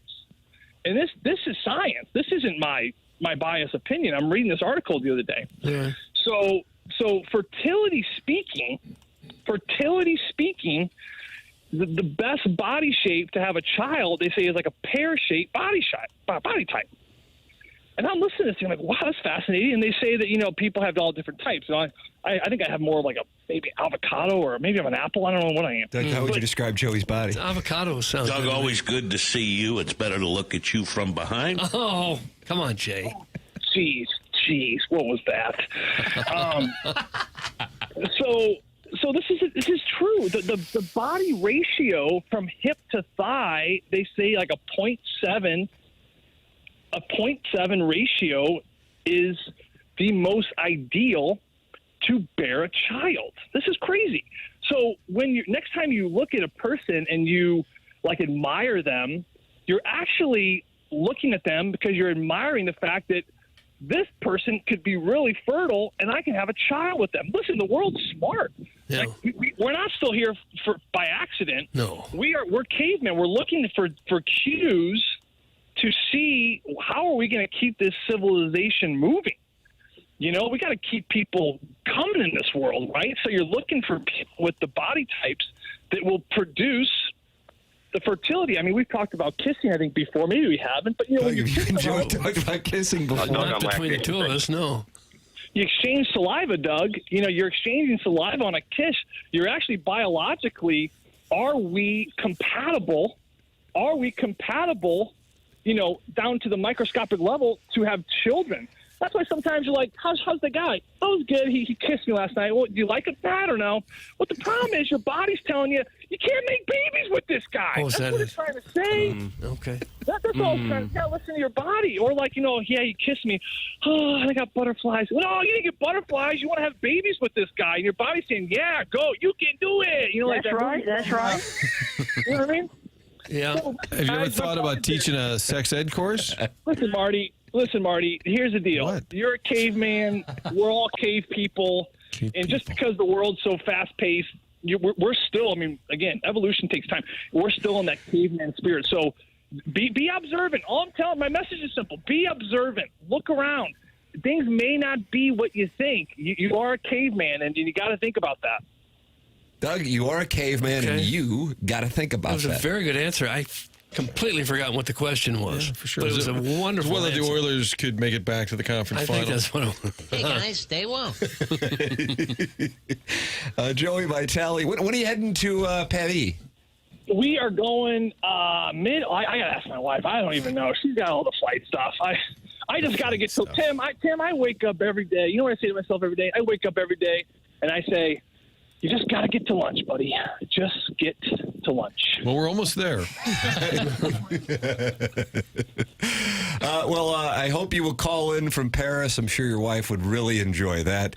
Doug, the City of Lights, and we can break down how things are going in France with Joey whenever that Friday arrives that he is going. Always enjoy the conversation, Joey. So adventurous. So vivid, so educational. That's what Schaefer Door is sponsoring. Joey Vitale every Friday here on TMA. Thank you, Joey. Have a good weekend.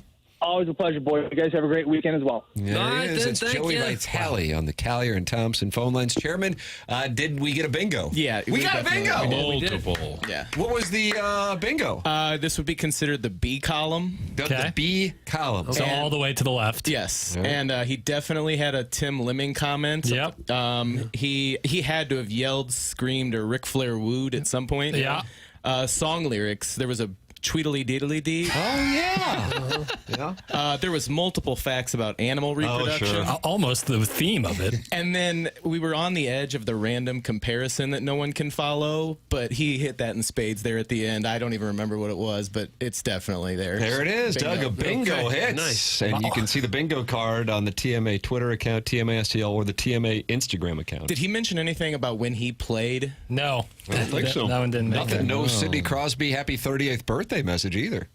Free space, though. Oh, that's true. No free space. Congrats, everybody. He's one of one. I love Joey. They're arguing about whether they like him in the Michelob Ultra YouTube chat right now, Doug, if you want to go in there. Well, no one bats 1,000. I love Joey. And to me, that's all that matters. That you love him. Yeah. I Well, love for Movie me. Boy. Yeah, that's all that matters to me. Seems to be a lot of talk about fertility, whether it's with animals or humans. We always kind of get back to reproduction. Oh, I think some could say humanity always gets back to reproduction. Okay. Life finds a way. You've Jeff been Goldblum, groomed, Jurassic boy. Park. Life finds a way. Jeff Goldblum. Doug, your favorite roles for Jeff Goldblum over the years? Jurassic Park would be in there. Fly. Fly. Yeah. Brundlefly. Big Chill. He's pretty good in the Big Chill. Big Chill. He's And then done a lot of Independence Day. apartment. I mean, he He's done kind of saved the world. Yeah. He's done some apartment commercials. Yeah. Yeah. Yeah, he's done that. Some of that. Was he Tom Arnold's co-star in 9 Months along with Joan Cusack? Am I right on that? I don't know. I think you're Robin right on Williams in yeah. that picture? Am I You're right on that? He plays- Grant? He is credited in 9 months. He plays Nick Kroll's dad in the show The League, and you wouldn't think that Nick Kroll and Jeff Goldblum look alike, but they do.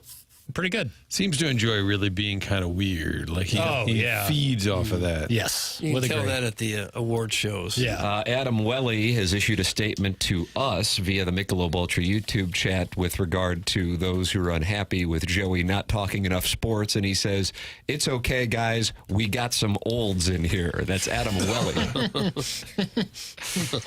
Yeah, it seems like the audience is kind of, the TMA people have kind of moved to the TMA YouTube channel, and then, maybe the, other situation on the 101 ESPN YouTube channel. But sometimes they integrate, Doug, and it's like the Soches and the Jocks. and the Outsiders stay gold pony boy.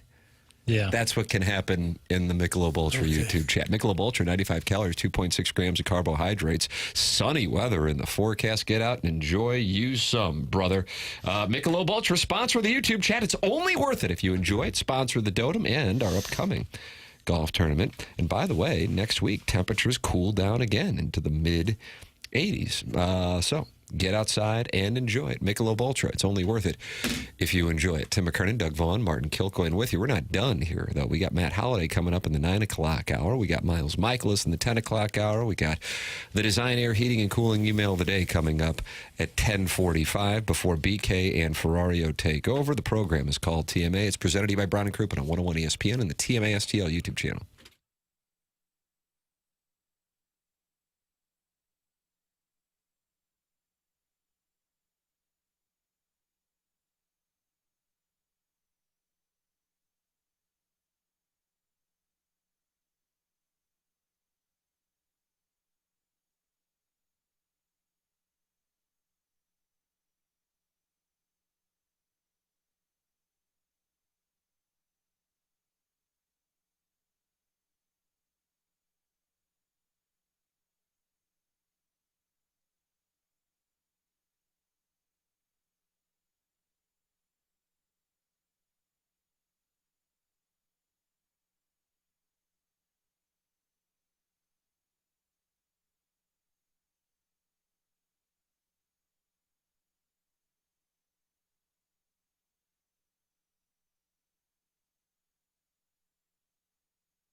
Is this Akon? I don't know who it is.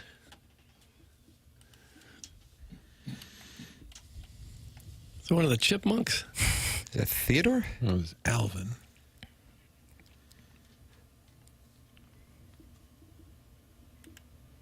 Jackson, what is our movie theme here on Friday, August 8th, 2025? Just R&B Friday. Oh. Yeah. Is this R&B? Did you just cobble that together, not only during the break, but when Tim asked the question? No, this is what I was kind of just like, feels like an R&B kind of day. And he was born in St. Louis, Yes. Akon. Yes. St. Louis's own Akon. Ledoux guy? I don't think he even spent like a year here. Kevin Nealon. Yes, very similar. SZA spent more time here. Yeah, but I think as of late, she's really leaned into the St. Louis thing, which is great. I mean, she's like one of the bigger artists in the world, really. And her latest album had her in a blues jersey. So she's very much representing St. Louis. She loves the note. She is bullish on this club in 2025, 2026. 63 days until the opener. Hello again, everybody. Ozzy Osbourne in a blues gear. Think about that. Blues jersey. Well arrested. John Hamm. Blues hat. Blues hat and scarf. About time for our... Didn't anyone have a little hot stove hockey talk at some point? That's right. Is he on the line? No. The bassist in Triumph, I feel like, was always wearing a blues jersey. I'm looking at Akon. It doesn't say why he was born here. A lot of times, if it's random, it's like their dad worked for Monsanto or something. Mm-hmm. Victor Hovland. Victor Hovland, Martin. Colin Firth. Both St. Louisans. Parkway North. Are we doing a little bingo, like random St. Louis? Victor Hovland is from St. Louis? Victor Hovland, who plays for Norway / Europe in the Ryder Cup. But his dad was a Monsanto. Was a Boeing Monsanto. One of those. Yeah, McDonnell Douglas. Hell, I don't know. Yeah, fun facts, no one tell. Right. We got them. It's TMA 101 ESPN shows presented to you by Brown and Crouppen. And on this program, we have already been joined by Joey Vitale. We've got Matt Holliday coming up here in the 9 o'clock hour. And then we'll be joined by Miles Mikolas in the 10 o'clock hour. Got the Design Air Heating and Cooling email today. 2 tickets to the Stiefel Classic along with 2 VIP passes for the parking. The prize for the Design Air Heating and Cooling email of the day. New episode of Movie Boy debuts tomorrow, Doug. Mm-hmm. And Jackson, what can you tell the audience about this new episode that'll be debuting? And it's on the TMA podcast feed. Subscribe to the TMA podcast, and it'll just pop up on your phone tomorrow morning. Yeah. So the deep dive on the state of streaming movies in general, and talked it over with my mom, who is a former movie critic, longtime journalist, still an active journalist as today. Now, one of your favorite movies of the 21st century is the film Moneyball. Am I correct? Love Moneyball. Is it on your Mount Rushmore of 21st century films? No, but it would be on my Mount Rushmore of baseball movies for sure. Probably sports movies as well. Wow. How about that? Well, David Justice sat down on what podcast is this, Jackson? All the Smoke. All the Smoke. You ever listen to All the Smoke, Doug? No, I haven't. Well, he's not a fan of the way they portrayed him in Moneyball. He was kind of portrayed as the grumpy veteran who was just finishing off his career sideways with Brad Pitt's Billy Bean character. David Justice crapped on the realistic portrayals in Moneyball. Here he is on the All the Smoke podcast. Was Moneyball accurate? Not even close. Not one scene actually happened. Really? Let me tell you about Moneyball. First day I walked into the clubhouse, they was like, our leader has arrived. Here he is. I'm coming in 7 World Series teams in. Damn. And me, I've been trying to lead my team since my second year, Matt. So I walked in, couldn't wait to be the leader of this team, and they reminded me of the young Braves. Oh, really? Man, they had Mark Mulder, Tim Hudson, Barry Zito. We had Miguel Tejada, Eric Chavez over there. We had Jermaine Dye, young Jermaine Dye. I had come like full circle. Like now I'm the main veteran trying to lead these young guys. Yeah. And man, listen, they know on the plane, last seat, that's my office. Come see me.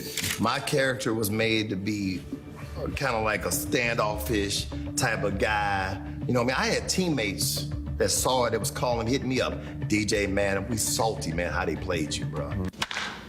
Base hit. They were salty how they played you, bro. Yeah. No matter what he did in his baseball career, he'll be remembered for marrying Halle Berry, right? That was his best moment, probably.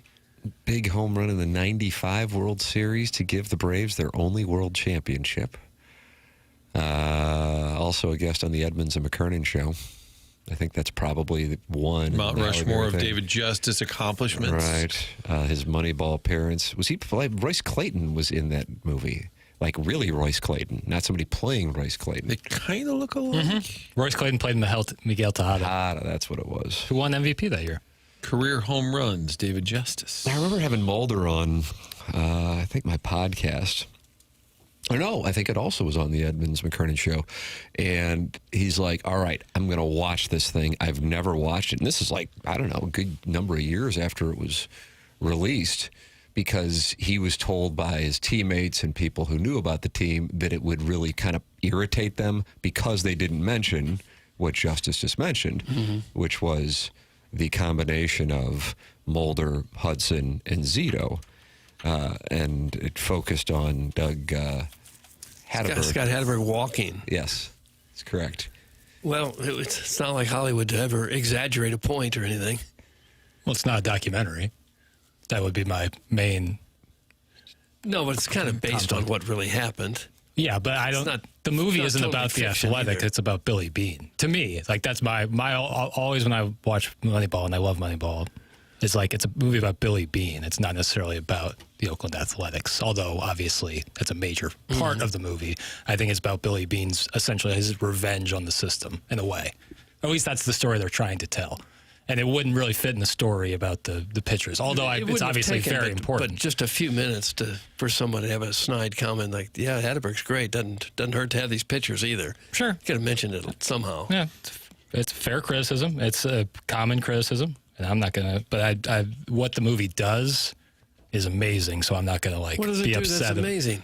The Brad Pitt's performance as Billy Beane, I just think it's really awesome. It's very well made. It makes like a very kind of boring subject really entertaining. Jackson, didn't someone try to burn down Leader Justice's house? That's from Dale and Greville. One of his teammates tried to burn his house down? Or is that Andre? Are we confusing? Are we thinking I was thinking Andre Rison, and that, Atlanta, of course, was Left Eye Lopez of from TLC. Yeah, I believe Rest in Peace, maybe. Yeah, she does.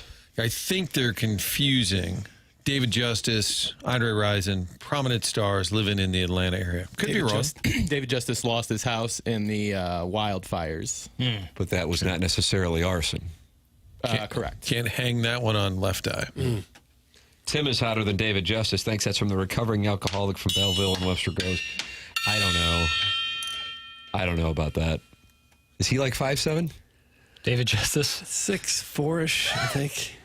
Well, once you get that surgery done, at least. Yeah, I'm going to get it up to 5'9", though. Career home runs, anyone? Ooh, David Justice? that puts me to the test. Because not a power hitter, but pretty good home run guy, yeah. I'll go 325.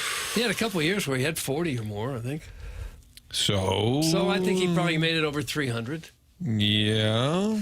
330. Oh, wow. I got a little berth there for once. 305. Oh.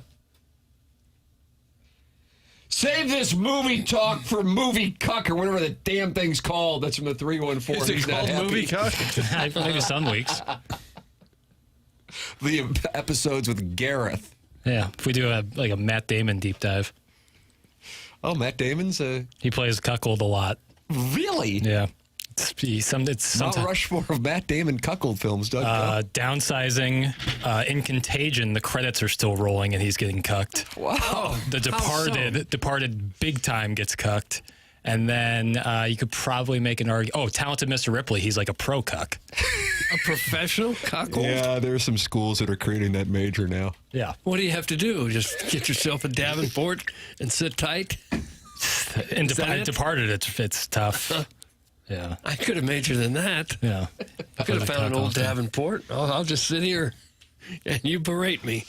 If there was a movie to portray TMA from the past year, who would be cast? I've got Piddles being played by Jay Baruchel. Oh, nice. Canadian. Martin by Chris O'Dowd.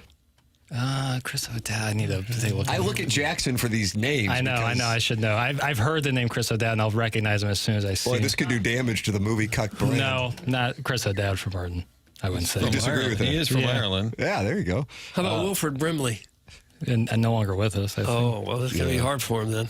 AI is magical. Timmy by Brad Pitt.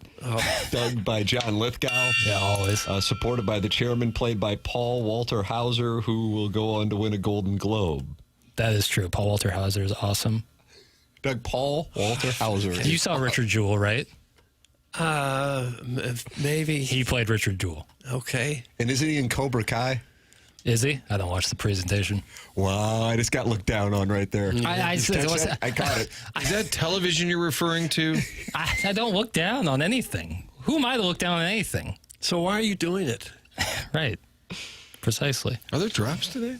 No. Okay, I know what you're saying. I thought that was a major shot for a second. No, you mean drops of the week. Yes, it just occurred to me because throughout the show, I was like, oh, that'd be a drop. Oh, that'd be a drop. And then I thought, do we have? Yeah. Okay, we do. Sorry. I'm new. We'll have those coming up. We got Matt Holliday coming up. We got Miles Mikolas coming up. We got the designer. That's why I said we got a 6-hour show here crammed into 4 hours. Vitale's still on hold. Vitale's still talking it over regarding yoga pants. It's all going on. The program's called TMA. It's presented to you by Brown and Crouppen. Brown and Crouppen is online at brownandcrouppen.com. And if you want to call them, I got a number that is easy to remember: 314-222-2222.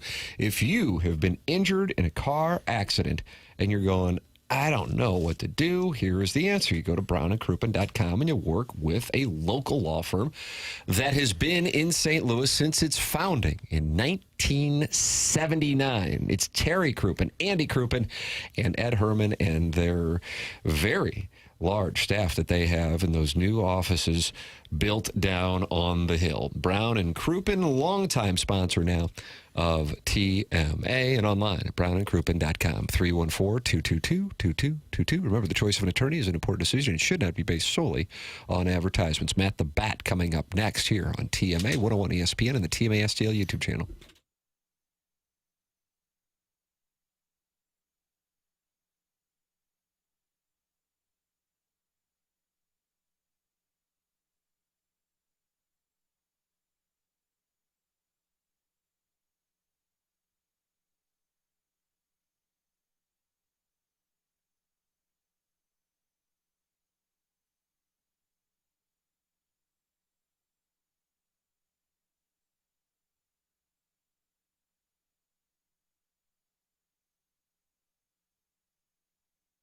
Head to the grocery store this weekend to load up. Maybe you need a new idea for things to grill. Stop by at Schnucks. The butcher shop is always friendly, always there with some ideas. That's part of the benefit of going to Schnucks. You got all these friendly folks throughout the store, and you're going to save money because they've dropped the prices. They continue to do that. As grocery prices went up, Schnucks sat down and said, how can we drop prices on items? They started with 100 here, 100 there. They got to over 2,000. They continue to find ways to drop those prices. They're not special savings. They are everyday savings. And if you have the Rewards app, they'll notify you things that you often purchase when there's any additional savings. It's one of the benefits of the Rewards program. You can use it to do curbside pickup. They do home delivery. Schnucks delivers. That's one of the things that's been added in recent years. So for all your grocery needs and to save money while you're doing it, sign up for the Rewards program. And stop by your neighborhood-friendly Schnucks. It's everyday savings you can count on.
This is Jackson with the Sports Center update brought to you by Saliga Heating and Cooling. It took 47 Major League games before Pittsburgh Pirates ace Paul Skeens gave up 7 hits to an opposing lineup. Skeens' record streak of allowing 6 or fewer hits ended at 46 starts last night in a 7-0 victory over the Cincinnati Reds.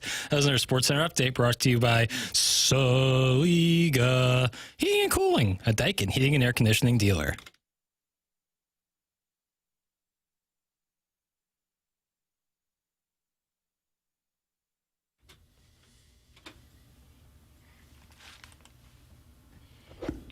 Doug, you like this jam? Well, there's not much to it. Oh, and then Usher kicks in. All right. Issue an apology now. I'm so sorry, Usher. I'll take some time away. Did you say Ursher? Ursher? No, I usually say Usher. Jackson, is he on your Mount Rushmore? For R&B? Probably, yeah, have to be. There you go. For R&B. Why would someone say Ursher? That's how he would say it sometimes. It's kind of fun. You ever say dough? Well, yeah, like Doog. I would never call myself Doog. Consider it, you know, rebrand. Rebrand. The program is called TMA Jackson Celebrating R&B Friday here on the program as we are in the Mark Hanna Evergreen Wealth Strategies. Mark Hanna's online at evergreenstl.com. We still have the drops of the week to come. We still have Matt Holliday to come. We still have Miles Mikolas to come. We still have the Design Air Heating and Cooling email of the day to come. Doug, it's a smorgasbord on the Stiefel dossier. It's almost too much to get to. I agree with you on that. To where you just wonder if we shouldn't come in tomorrow. And just and get do more another reps? 4 or 5 hours just to get it all in. Have you guys ever done that? Or just Oh, hell no. practice radio? Is the bat on the line? No, he's 9:30. Oh, 9:30. I don't know. Did you have him at 9:10? No. Oh, okay. Maybe it was Vitale. I think Vitale just threw everything off. Yeah. We don't even know what day it is anymore. Well, that means we get to enjoy the drops of the week now here. Is this you or is this Chairman Kurt? This is me. This is Jackie Papers. Doug, here we are. We Okay. celebrate a great week of programming with Jackie Papers Drops of the Week. Morning After. Drops of the week. Yeah, you gotta drop it like a hot dog. It's a wonderful drop. Indeed it is. Put that off. Put that off. Put that off. Put that off.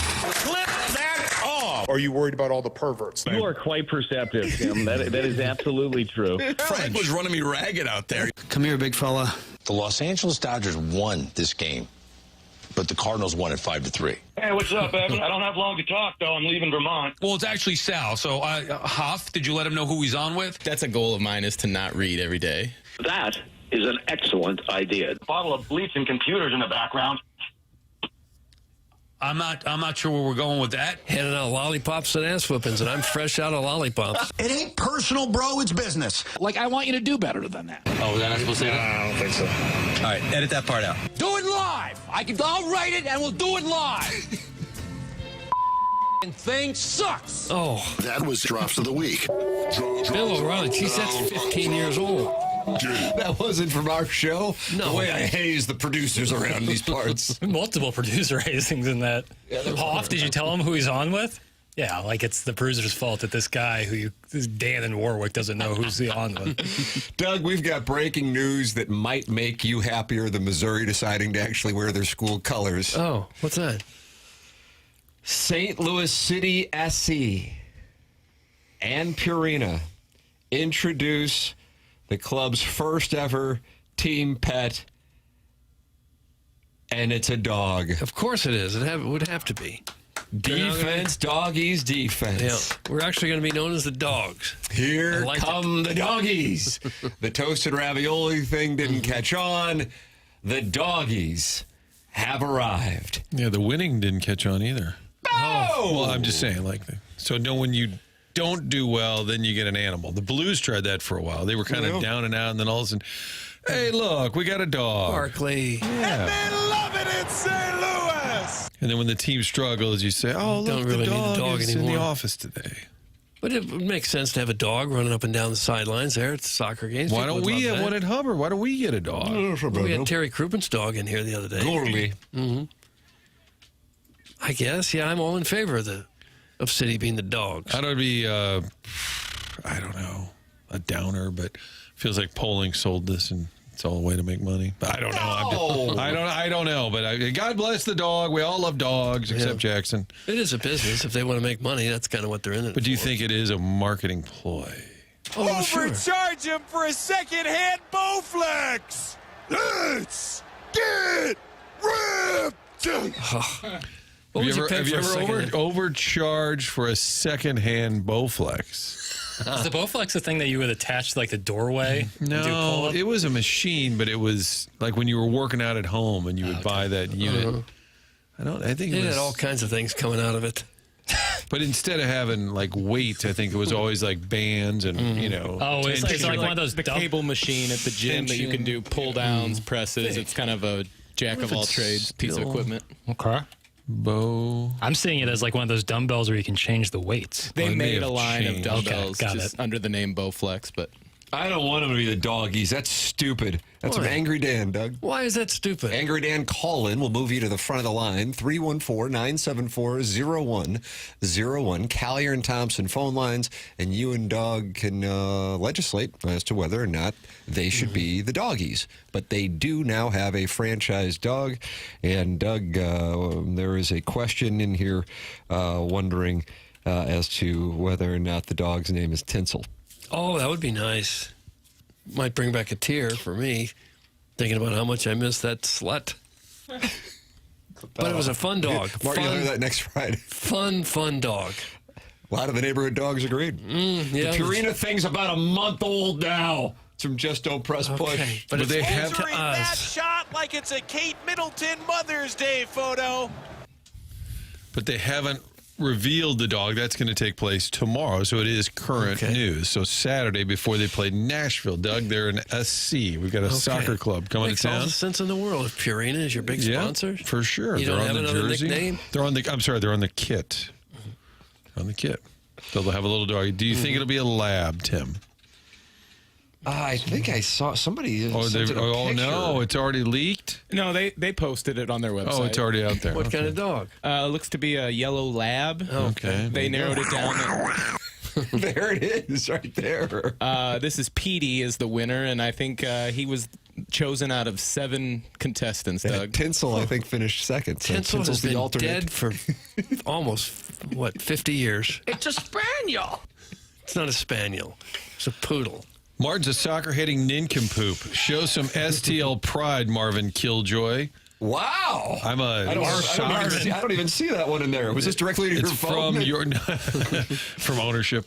It's your mom's lesbian lover. Your mom's lesbian lover. Oh, you sent says, it 4 times too, Doug. That means he's soccer-hating nincompoop. I don't think that's true. I'm just kind of questioning whether the dog is a bit of a marketing vehicle, which of course it is. The Blues rolled out. If you look back, I guarantee when Barkley was rolled out, it was during a difficult stretch for the team. But still, that's okay. So you're saying the Cardinals will have a dog next week? Instead of Heimblum's presser, at the end of the season, there'll be a dog announcement. There's that minor league team that has a dog as the bat boy. Have you seen that, where the dog goes and collects the bat? That'd be a fantastic thing to do at the major league level.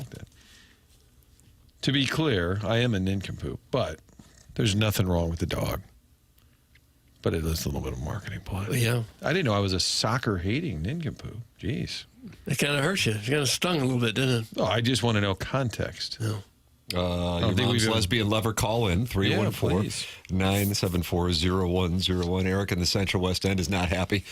City SC is a woke trash organization, Doug. That is Eric in the Central West End. They had a rough week, but they're going to bounce back with this dog. Oh, by the way, Cousin John texted me last night and said Eric was correct. I was with a former Jesuit in training who said that DeBerg Hall thing is true, that story, that they did have an area that they didn't touch where the exorcism took place. So when he said he was in there 22 years ago looking at it, former Jesuit sources have indicated to Cousin John that was, in fact, true. And since then, they have... I believe since then. Cleaned it up. God bless America. Now, Matt Pulling is texting me, dog, 2 years in the making. Like I said, probably you're catching it from all sides now. Probably a Pulling vehicle. Why would it take 2 years? That's like the Rams needing 5 years to change jerseys. Well, You- no. you could get Polling, text Doug, okay? Yeah, why would Polling it take call two? Leave me out of it. 974-0101 will move you ahead of the line, except you're second to your mom's lesbian lover who is back and says Eric is a bigger D-bag than Killjoy. That's your mom's lesbian lover who clearly is not calling in because he's still texting in, and he's not happy with Eric or Martin. Okay. I enjoy City. I deal with those folks quite a bit. Rooting for the squad. Got a tough test. Either. Coming up on Saturday, Nashville. They still have 10 matches to go, Doug. You don't have to If they say could matches. just- You could say games. Oh, why do you hate the pitch? I don't hate the pitch. I assume that Jackson hates the soccer team now. That's from Beer Cats. He won our Lister of the Month in January 2023. No, good on him. People love dogs. I'm just because I don't like them that much doesn't mean that other people can't love them. I saw you give Goldie the finger the other day. No, I hope everyone loves their dog. That's my hope. But Well, I think most people do. Sure, and I'm glad for that. But just because I don't like it doesn't mean you have to love it any less.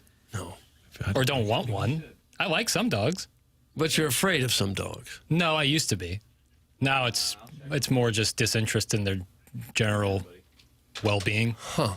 Oh! How would you take it if a dog spent all night going right in your ear? Yeah, I would and avoid wanting to go outside 5 times. That would be the last night. I'm giving the dog to someone else. I was close to giving her the old Yeller treatment. Yeah, I would have no time for that.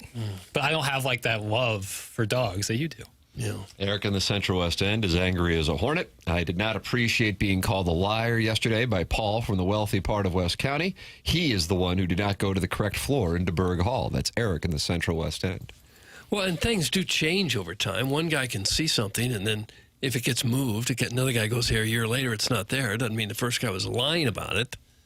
I think that's the situation we have here.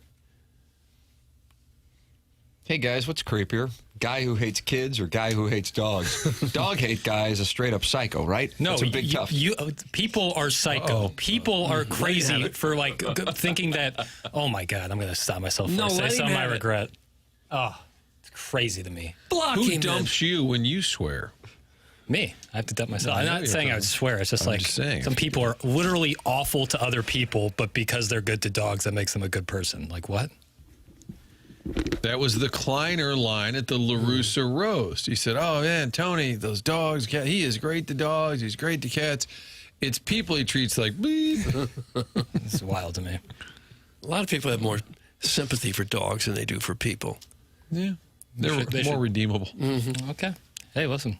Well, I'm not arguing with you. I'm not looking to argue. Hey, calm down. I'm not psycho for not liking dogs all that much. I think some people need a reality check sometimes. Huh. Never had a dog at all. Never. No. Never once. This is exactly how a psycho would respond. Some Steven time. Nope. Well, they're not letting up. They're just not. Focus on movie boy. Listen, if you love your dog and have all the love for your dog, that's great. Me not really caring about it shouldn't have any effect on you. Agree with Jackson. Great take by Jackson. The Francis Park Mermaid. There you go. Francis Park Mermaid. And my official take, in case anyone's confused, is I just personally don't really like dogs all that much, but if you do, good on you. That's kind of it. You didn't grow up with them. Your family didn't have dogs. Do you like cats? No. Okay, good. I'm there. Jackson watches those Sarah McLachlan commercials on TV and just sits there feeling nothing. It's from the 60s. Oh, gosh. Are you that heartless? No. I will say I don't know how to react when someone tells me their dog died.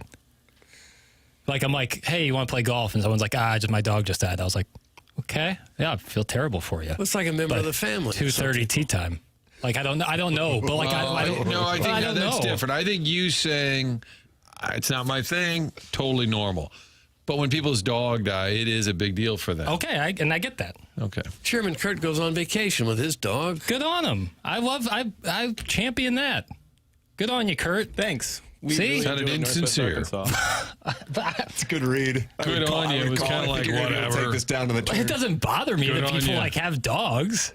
Just don't expect me to be like going nuts because you have a dog. Or that the dog died. Well, I want to try to be sensitive, but I don't know how much birth do you give? You know, is it like they're out for the weekend? Could be. Okay, all right.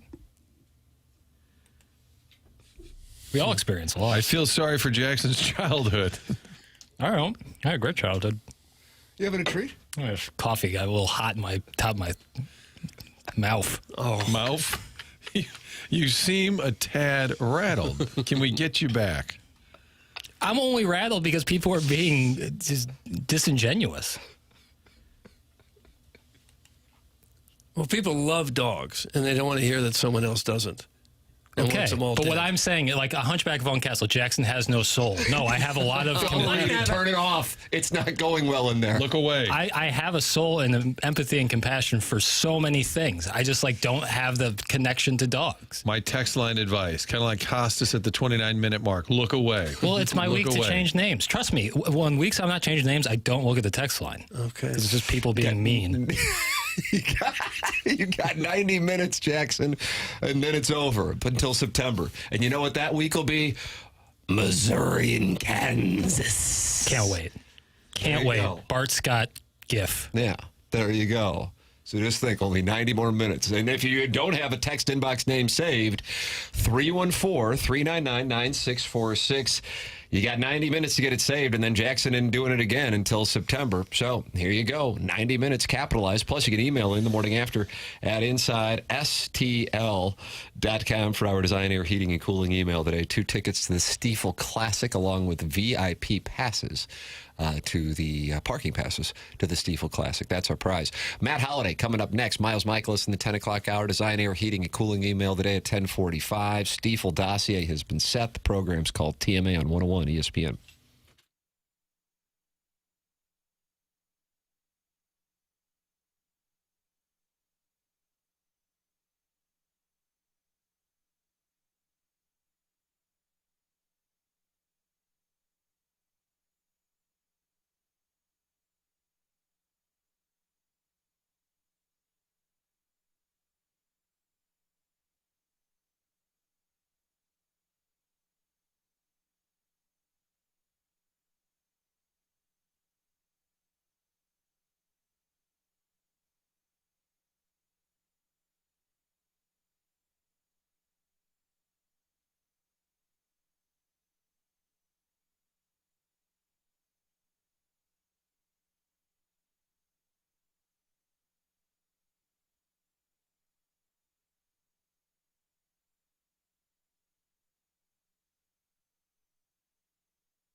May 101 ESPN shows presented by Brown and Croup. At 9 o'clock hour is presented by Mark Hanna of Evergreen Wealth Strategies. Tim McKernan, Doug Vaughn, Martin Kilcoyne with you on the program. Little Jackie Papers on the ones and twos. And it is our pleasure to welcome to the Collier and Thompson phone lines here on 101 ESPN and the TMA STL YouTube channel. Cardinal Hall of Famer, friend of the show, Matt Holliday with us here on 101 ESPN. Good morning, Matt. Good morning, guys. Are you like in recovery mode right now? Yeah, I mean, I guess that's what you would call it. Yeah, I am limited in my usefulness currently. Yes, so I'd say that. We've kind of been limited in our usefulness for long stretches. I didn't know is that a hip? Like if somebody texts you, hey, I'm having hip replacement, I'm like, I'm not a doctor, but can we say? But you did. Was this something that's been in the works for a while? Yeah, it's been bothering me for a while. I've tried a lot of alternatives with the PRP and some of the ways that try to naturally kind of ease the pain of hip joint problem. But I've had 3 or 4 doctors tell me that, basically it's inevitable that you need your hip replaced. So I got tired of limping around and being limited in how much activity I could get. So I went ahead and had it replaced Wednesday. I guess in a way, it's kind of like if it was going to happen anyway, might as well get it done at 45, right? Easier recovery, I would think, relatively. Yeah, I mean, I'm hopeful that I'll be back at it in about 6 weeks of doing pretty much whatever I want, is what they say. So. But then you can't play pickleball for 6 weeks. That's got to be tilting. Yeah, that is very much not my favorite part of this. But, you got to think big picture, and I'm going to be so much better. My mobility will be so much better. Starting to talk smack kind of loosely there. He's a confident pickleball player. Career wear and tear, anything specific? Is it, you think, the football background, or is it all baseball? I don't know. Hard to say. I would probably think mostly just all the rotations when playing baseball. I would guess. Maybe just a cumulative effect of all the wear and tear of all the sporting endeavors that I've participated in, but I don't know. I think it's just one of those things where you wear it down so much that eventually there's no more cartilage, and you got to do something about it. I suppose just sliding would be hard on the hip. You never banged into an outfield wall, did you? Oh, I'm sure. Yeah, I mean, look, you take a lot of it's the price to pay, for playing sports, and I think a lot of it may have been just sitting on my back leg with my leg kick. It's my right leg, and having a high leg kick could have had something to do with it. But you never know exactly what it was. But there was no one incident that thought I just hurt my hip. I think it was a cumulative deal. I never had any hip problems when I played. So what's the recovery here? And do you have a little bell you rang for Leslie to bring you things? I feel like she wouldn't like that. What's the current status? I have a walker, which is super cool and makes me feel young and athletic. Especially when you get it fitted for new tennis balls. I didn't put tennis balls on. I refused. Oh. I'm actually getting around pretty decent. I had to walk and pee to get to go home from the surgery. So I did a lap with a walker and peed, and I was home. I had the surgery at 7 a.m. in Dallas, and I was home by 4 o'clock. So it's pretty in and out. So did you do the big Montana trip kind of knowing this was coming? And then did we talk Montana? Were you fishing? Were you kayaking? We dropped Ethan off in Scottsdale with his new job, and the 2 younger kids were pretty upset. Just the idea of Ethan headed off to a new endeavor. So we took them on a little vacation to Montana, and we went fishing, and we did whitewater rafting, and we jumped in cold springs and rode bikes, and just kind of enjoyed the cool weather and spent a few days up there. Nice. Are you a cold plunge guy? They started doing this. We were talking about this the other day, and I said I can make it like 30 seconds. A humble brag. As an athlete, are you guys always in the cold tub? Yeah. I mean, when I played, I usually do cold tub after the game for like 5 minutes, and then 5 minutes in the hot, and then I don't do it a ton now. But these were like naturally. Right. Obviously, it's like snow water that runs down the mountain. These were pretty chilly, but it wasn't too bad. I read where Ethan signed for $9 million bonus, close to, I guess it was a record for the biggest bonus ever given to a high school player. Life is pretty sweet when you're 18 years old and somebody gives you $9 million, I bet. Yeah, I mean, it was, sorry, we got loud dogs. Yeah, it's one of those things, it's where feel pretty good about it. I think at 18, if he's got a Adidas contract and you got a $9 million baseball contract, and he's done well financially for an 18-year-old so far. And what will he do? What will he do next? To play in the fall league? I don't think they'll put him in the fall league. I think he's down in Scottsdale right now playing some of these draft camp league games, and then I think there's a good chance that they send him to low A in Fresno within the next week or so, and then he'll probably have a chance to play. I think they don't end until September 7th, so he'll probably have a chance to play a good bit, maybe 20 games in Fresno, and then probably come home for a little bit and then go back for instructional league. So I think that's usually in like early October, late September, early October. And so I think that's a 2-week program, and then he'll be done for the off season. And Ethan's built more like you, right? About 6'4" or so, 215, 220, considerably bigger than his brother. Does he project to be like a 30, 35 home run guy someday? He's certainly tall like me.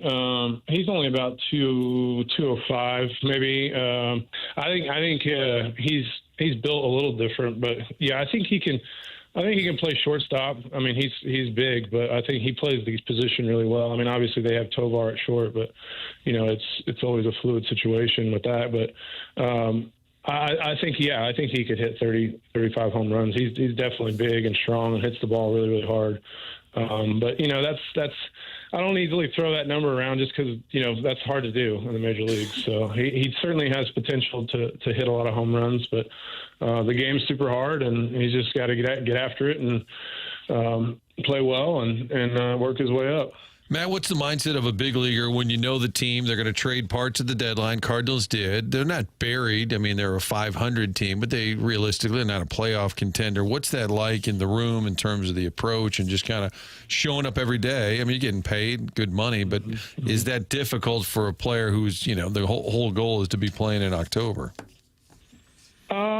Yeah, I mean, look, it's a lot more fun to be right in the middle of a playoff race and go into the field in August with a playoff spot on the line than not, but you're a professional. Like, you get to play pro baseball for a living, and that's there's a lot of pride in going out and competing against the best in the world. And if you don't have the right mindset and the right excitement about playing and going out there and putting your best out there, you get embarrassed. I mean, you've got to bring mentally and physically, you've got to bring it every day, because the other side is going to embarrass you, and they have no problem doing that. And so I always took that as a big challenge. Like, I'm competing with the game. obviously it's more fun, like I said, to win and to be right in the middle of the race, adding more fans. There's more excitement. There's more thrill to a big win.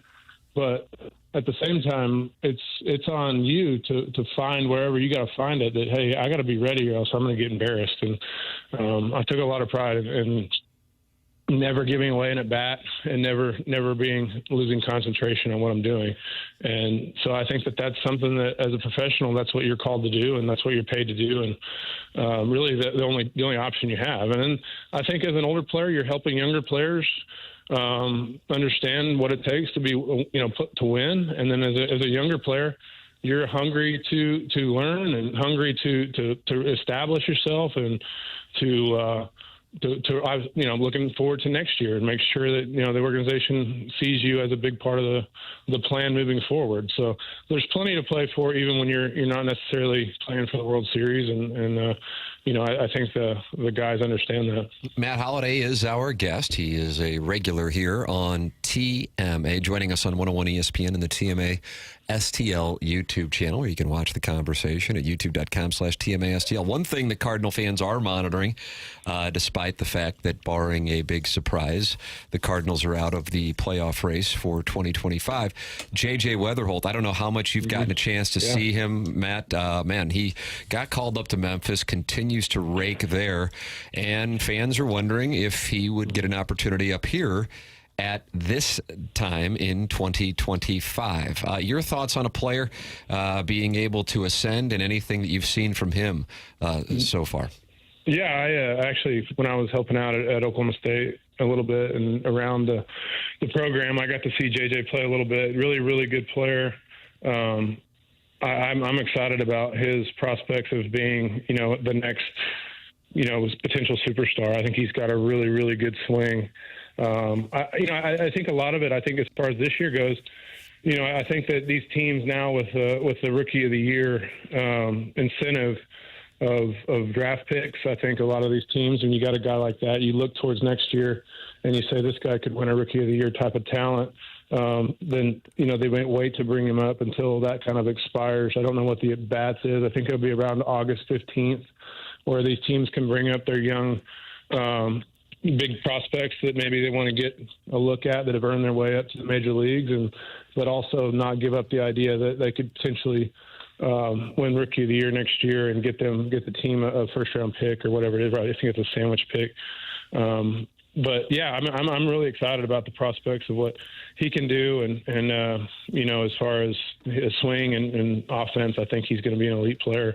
It'll be interesting to see if I think second base, third base, obviously with Mason at short, probably won't be short. So exciting young talent. So I'm with the fans. I'd love to see him. I'd love to see him up this year. I'm curious. You were talking about how you saw him Oklahoma State, got a chance to tell that he had something special. Obviously, with what's gone on with your sons here over the last handful of years, they have something special. You have the trained eye. You would probably see rookies come up and go, okay, this guy's got it. What is it that you see, if you can somehow verbalize it to, people who don't get the opportunity to do what you did for a living and now your sons are getting, that you go, okay, that guy likely has it. What is it that you see? Is it the way the ball comes off the bat? What are those things that you can identify quickly as a guy who played at the level you played? Yeah, I think certainly, there's a few factors. The way the ball comes off the bat. But what I like a lot about J.J. Weatherholt is his best swing is the opposite field swing. He can drive the ball to left center, which not a lot of guys can hit for power to the opposite field, which sets him apart right away. He has a very easy load. Just watching a guy hit and just how he gets ready to hit, it's very repeatable, which is very important. As he loads to hit, he's on time and repeatable, which allows you to recognize pitches. You don't swing as many bad ones, and you have the chance to get more. I think he's going to pick up hits too, so he's not just a power guy. He's going to be a guy that his swing mechanics allow him to hit the ball on the right trajectory to get hits. So I guess to explain that, like if your swing is in the zone a long time, when you miss hit it, it's still on the line and it still has a chance to get a hit, as opposed to a guy that's early and over the top, where ground balls, the way that everything is defended nowadays, and it's very hard to be a ground ball to the pull side hitter and get many hits. So the idea that he can hit the ball the other way on a line and use the whole field tells me that he's going to have success, and in addition to it, he's got power, which is a bonus. Matt, I know you're friends with Nolan Arenado. I don't expect you to share your personal conversations, but I think he's in Florida now. They've been checking on the shoulder. Do you think he'll make it back this year? And what, if anything, have you heard from him, or what can you share? Yeah, I haven't talked to him. I've been, just with this hip stuff, and Ethan and I need to catch up with him. I haven't talked to him lately, but Yeah, I mean, I don't know exactly what's going on. Obviously, he's a grinder, so his shoulder must be bothering him pretty bad for him not to play. I mean, he wants to play, he wants to be out there, and he's a guy that likes to post every day. He takes a lot of pride in that, and so I think that I would guess, like I said, I don't know anything more than y'all know, but I'm guessing that it's probably if he can get back, he'll come back. I mean, like I said, he's a baseball player through and through. So if there's a possibility for him to come back and play this year, he will. And he's always thinking about getting better, and it hasn't. That's one thing is that he's tough as crap in the brain and loves baseball. So he'll be back if he can be. I think a lot of Cardinal fans are anxious to see Nolan Gorman and Jordan Walker both play to the level that they were projected for. Do you see either one of them as close to finding their stride? They've both shown signs of it. I think that's the one thing that's encouraging, that they've both shown signs of having that kind of ability and that kind of production that big, strong guys, that have a good minor league pedigree and have but it's all about consistency, and I'm not around it every day, so it's hard for me to speak into why it hasn't been as consistent maybe as everybody had hoped, or maybe their talent suggests it could be. But I think that they both, like I said, both have shown that it's in there. There's ability, there's talent, there's there's production. But in the major leagues, it's all about how consistent you can bring the A swing, or the production every day, and the concentration, all that it takes to be a really good player. And it's it's hard to say when you're not around it much of what maybe would kind of unlock a little bit more consistency out of the two. But that's kind of what I see. Man, I know you're days away from surgery. You've got a walker. I don't know if you're up for a couple questions, but last week we opened the text line. Oh, boy. And I just noticed there's somebody a while back. These are the dumbest questions. Light them up, Matt. So apparently they didn't like our line of questioning. So I thought if you're okay, we'll take a few from the audience. One of them said, does this now officially rule out any comeback from Matt the Bat? That's a great question. Well, I don't know. I mean, I think that with technology these days, I may be feeling so good in a couple of weeks that I may pick up the bat, but nice. I think it certainly means that I'll be coming back to pickleball soon. So as far as coming back to play baseball, I think this is probably the last straw. Yeah, I'd say that I'm probably not, since I'm 45 and haven't played in 7 years. Yeah. Don't give up. Don't give up. Okay. How about old man softball? Would you ever do that? No. I don't feel like that's. Oh, wow. I don't feel like that's.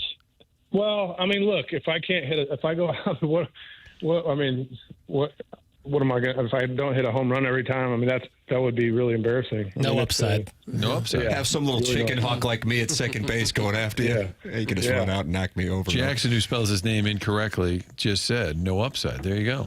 Yeah. No, I agree with that. Have you done the Cardinal Fantasy Camp? I have not. Kind of surprised by that. I've got a lot of stuff going on. So I have not done that.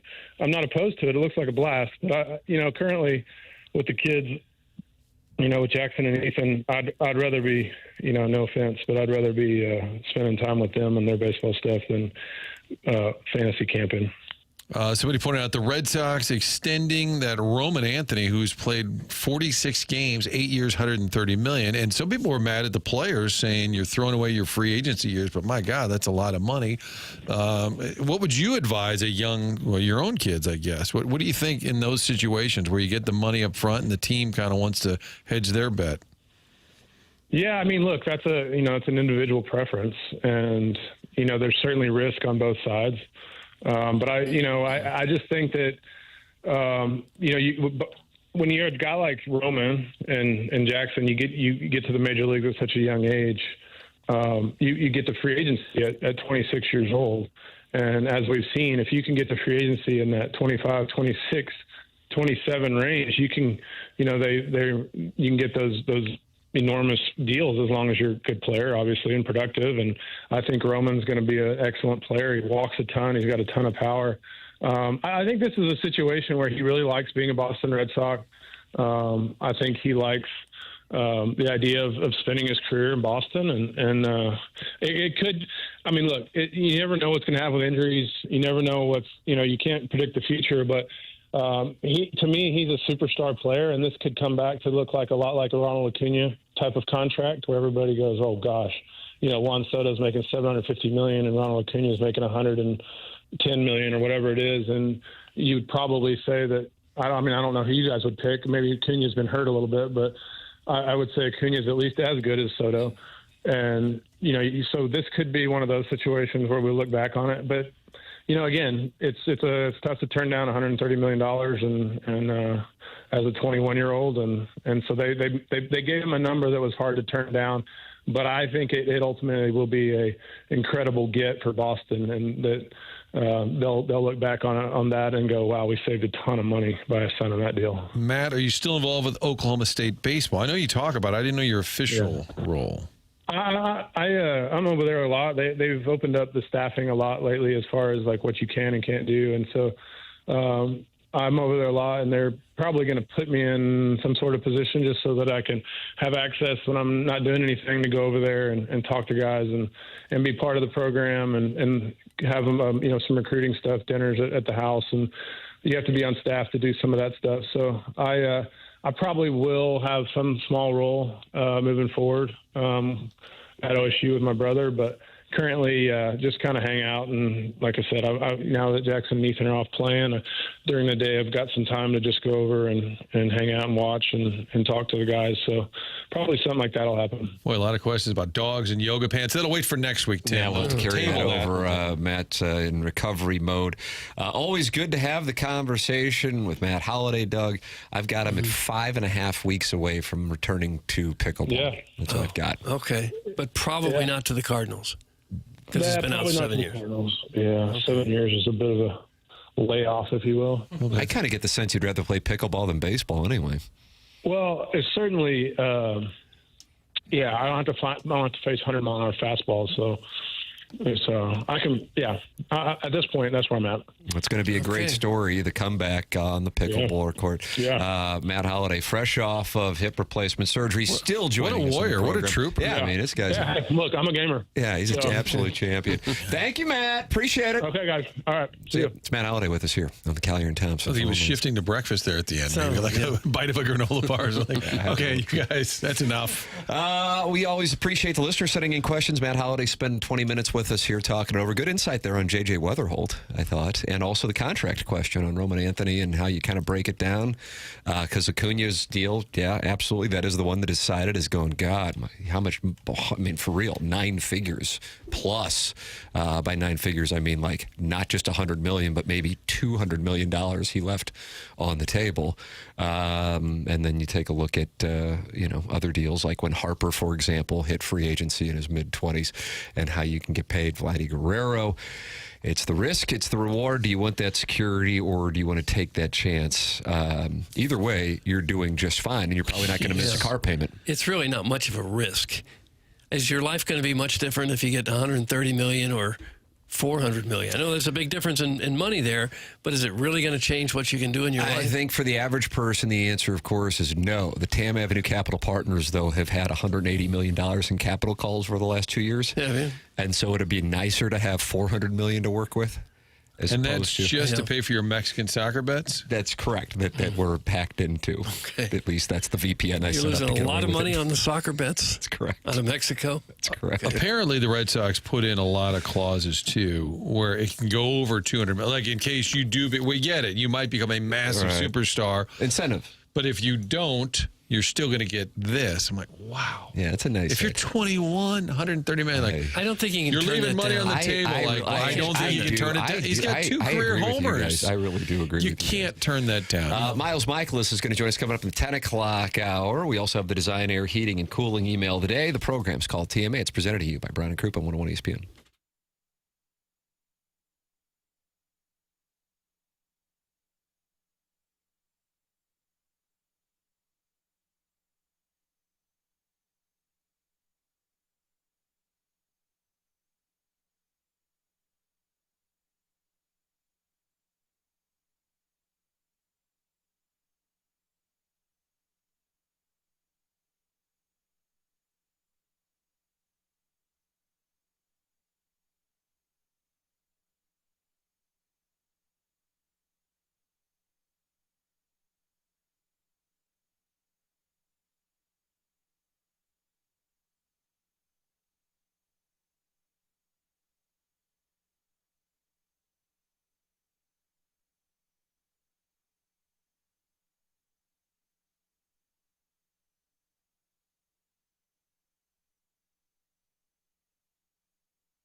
Tober. Rover. You ever play Red Rover, Doug? No, Kind of a clotheslining game, isn't it? Kind of. Right around the end of my elementary school career, they kind of banned it. All right. Oh, it's a great way to break your arm. Because people got clotheslined. Well, yeah. I mean, you're holding on to your friend's arm, and the idea is to break through the line. Timmy come over. Oh, he went under the clothesline. Oh, don't. Oh, don't. Not on a Friday. That was unfortunate. Not on a Friday where my wife's family and her community has been taking heat, and now the Lollipop Guild takes hits. Mm-hmm. Thought we were past that. I did too. It's TMA 101 ESPN 9:59 means we're still in the Mark Hanna Evergreen Wealth Strategies 9 o'clock hour. Miles Mikolas at 10:15, fresh off a conversation with Matt the Bat.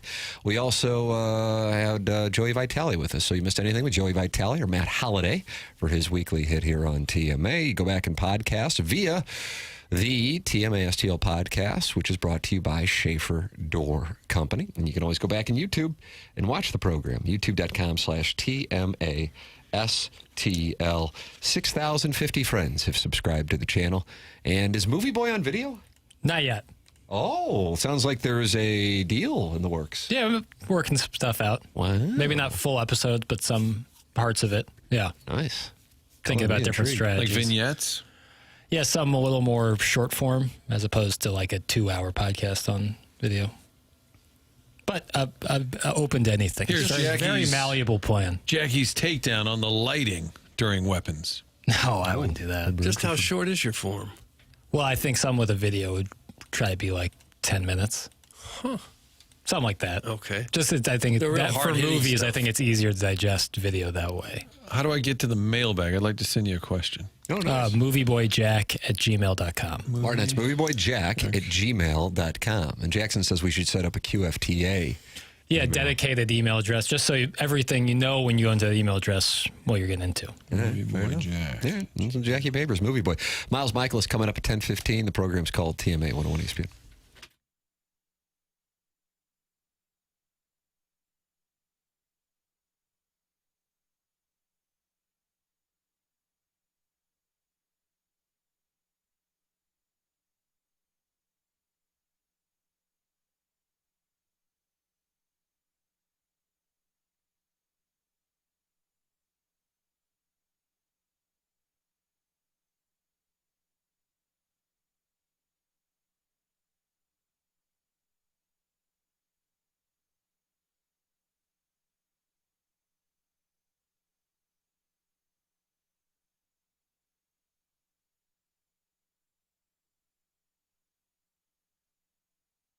McKernan here to talk with you about aesthetic design and build. Man, this is the time of year to be outside enjoying some barbecue, and then the cooler temperatures arrive and you can go outside and hang out with the family.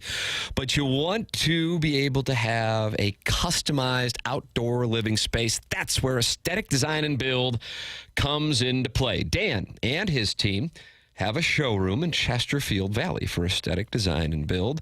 And I've been there. They walked me through all the different types of custom work that they are capable of doing, from a full-on custom deck to adding on a pergola, or if you're looking to shade your covered patio with retractable screens. They do have answers for it all. They are online at aestheticdesignandbuild.com. I was so impressed. I had them come to my house. It's aesthetic design and build. Custom work, custom deck design. That's what they specialize in. It's aesthetic design and build, outdoor living spaces, expertly designed.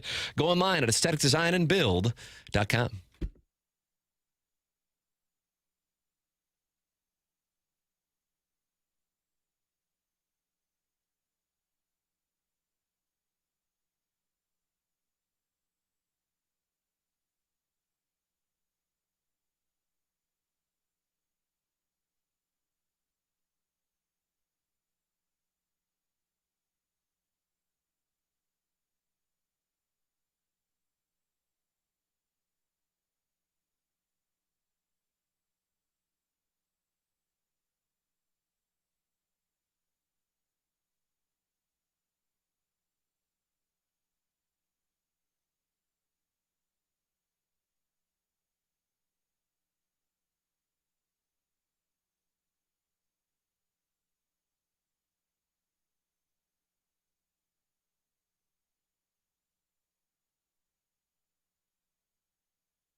This is Jackson with the Sports Center update, driven by Johnny Wandoff Chevrolet and Johnny Wandoff Autoplex. Cardinals and Cubs tonight, 7:15 first pitch here in St. Louis. Michael McGreevy on the mound for the Redbirds. That was another Sports Center update, driven by Johnny Wandoff Chevrolet and Johnny Wandoff Autoplex. See them at wandoff.com. Chevy, together we drive. Are you kidding me?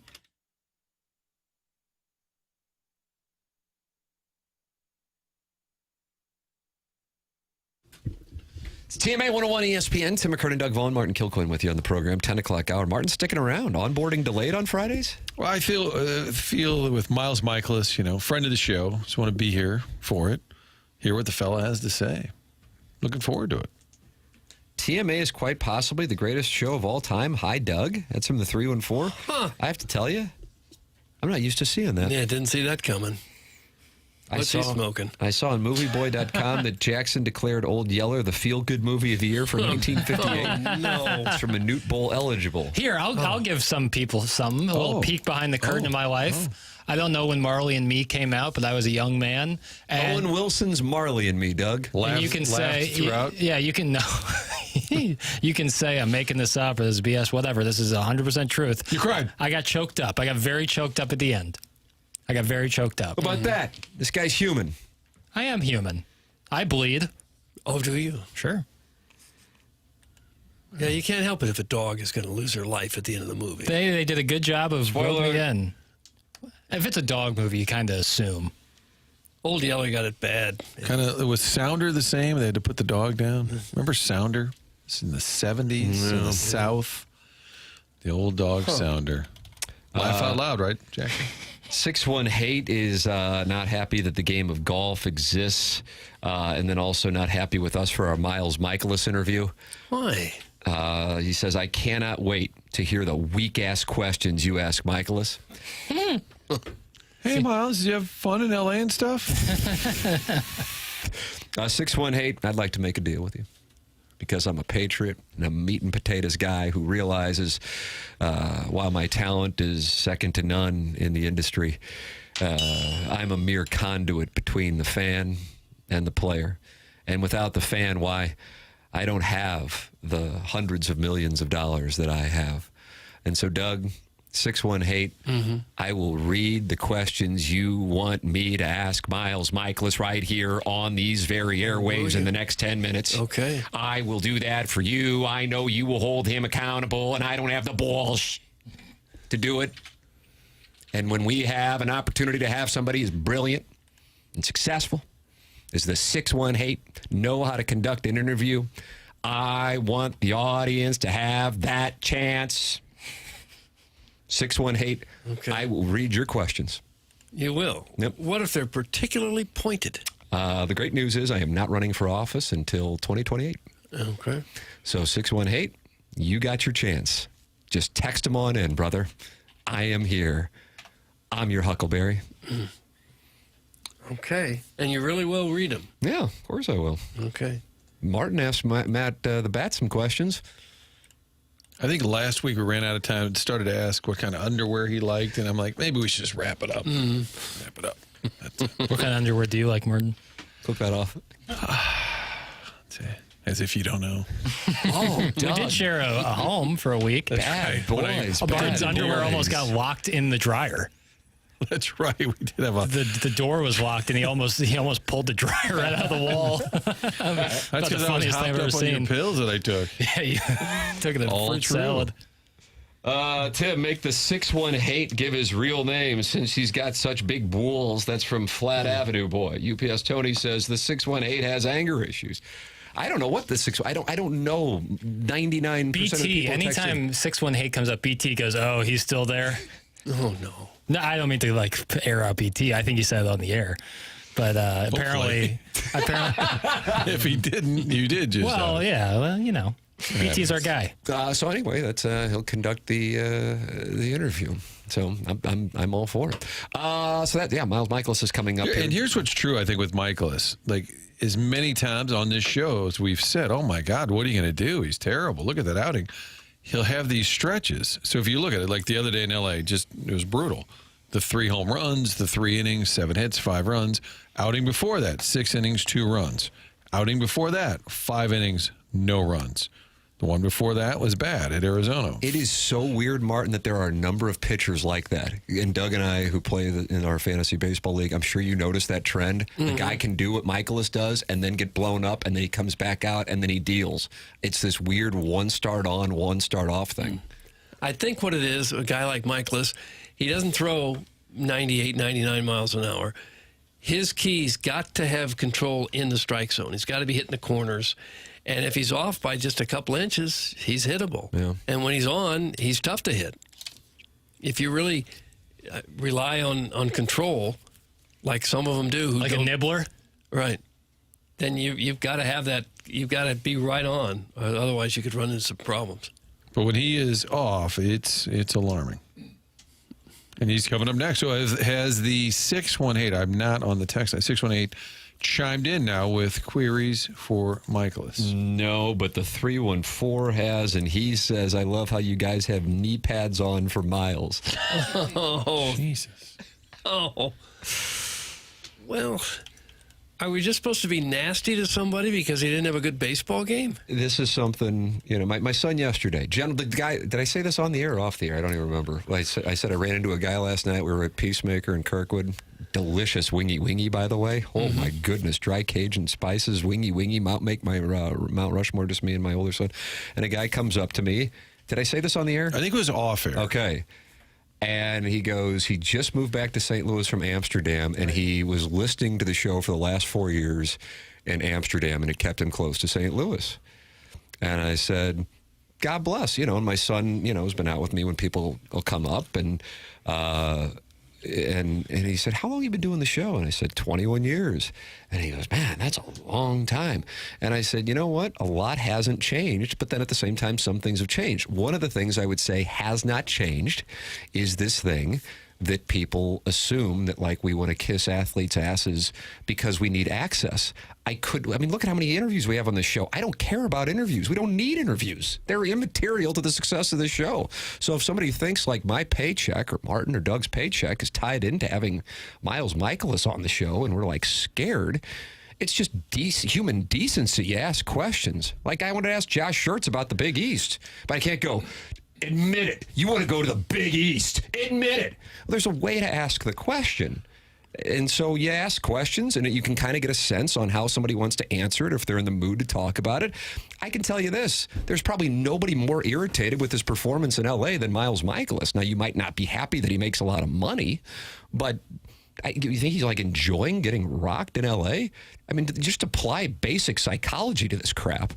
But if you want to be angry and other things haven't worked out for you sexually or professionally, feel free to text into the program. It's not going to affect my income in any way. Well, if you think back earlier this year, we had him on right after the Fenway outing, which was horrible on Sunday Night Baseball. And I asked something to the equivalent, like, how do you deal with that? And people are texting, great question. Like, what is it like to be bad? Okay. What is the perfect way to phrase, you've struggled a lot. How are you dealing with that? What are they going to say? That's the problem with a lot of them. Is what do you really want them to say? And the difference between covering sports and news, in news, a lot of times you are chasing a pedophile down the court steps, and you're going to say, give me answers, and you're going to treat them as they deserve to be treated. In sports, a lot of times, hey, you were bad, so what's up? I mean, that's basically the question. Well, and I think the athlete's like, I don't know. I mean, I was trying not to give up home runs, but I did. I think if anything, I would tell you this also. If a team, like if Mikolas was coming on and let's say Palante got lit up in L.A., he's going to protect him, but he's probably going to be going, yeah, this is what was going on and this is why it wasn't working. And as you were just saying, I couldn't locate. And when I can't locate, it's going to be a problem. And that's what wound up happening, But I think people are frustrated with the team. And so then they want to have people take it out on the team as if guys aren't trying. But listen, like I said, go back to 2004, take your pick of whoever was bad at the time. People wanted us to yell at them, and I understand it. This isn't unique to St. Louis or our show. It's the nature of the business. It comes with the territory. Doug, we call it the cost of doing business. Yes, we do. And if you have a choice of being on the floor in the arena or being on the text inbox, what would you rather have? Text inbox, for Thank sure. you. That's exactly right. All right, Miles Mikolas will kiss his ass next here on 101 ESPN.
Doug, we got breaking news of interest. Okay.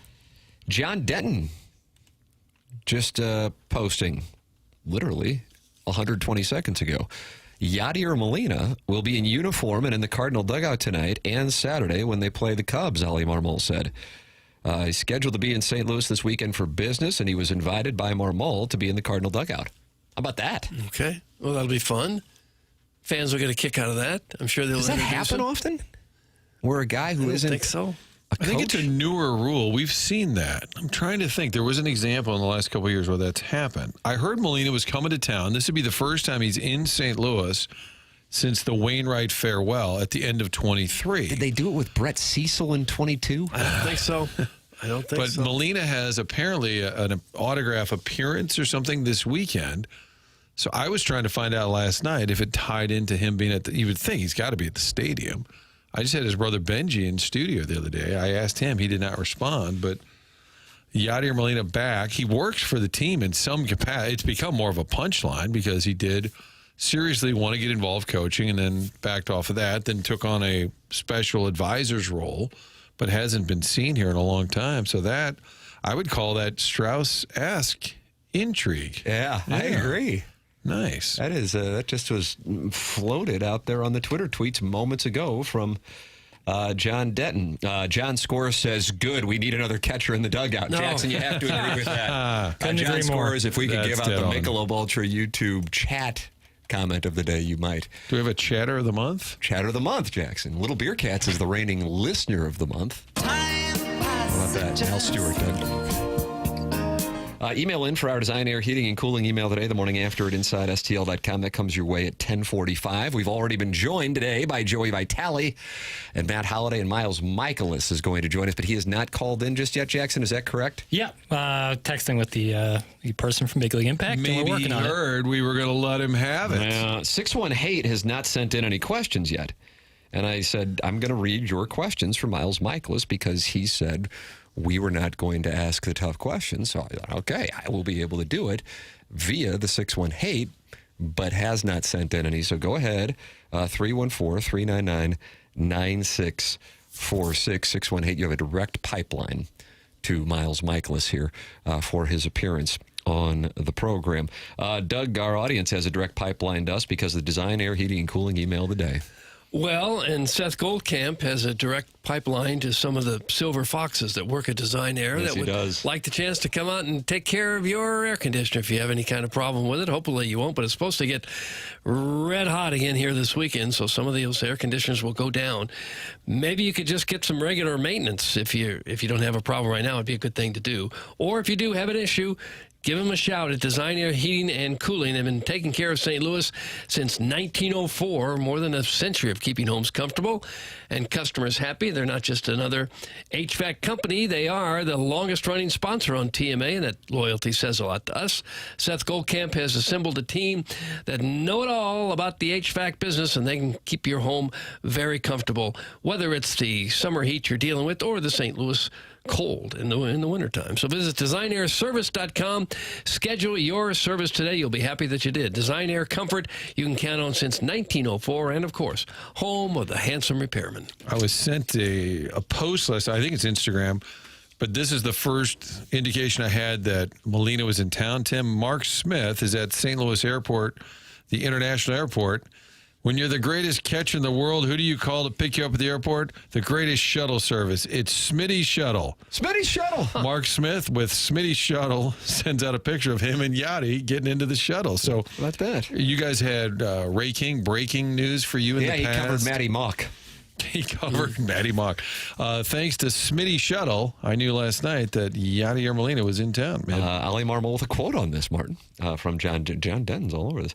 Even if it's just 2 days, I'll take it because having that level of experience in the dugout and around the players, he just has a unique way of communicating what it looks like. So that is what Ali Marmol is saying about Yadier Molina tonight and tomorrow being in the dugout. And, Doug, when the Cardinals continue the hot play that led to 2 out of 3 in Los Angeles and into the wild card race, we will look back at this moment as being the turning point. This is going to be fun, 12 and 25. If they were to sweep the Cubs, then we're going to be saying, wait a minute, No, they don't have a shot. Do they have a shot? This is what we'll say. Do they have a shot? Oh, I don't know.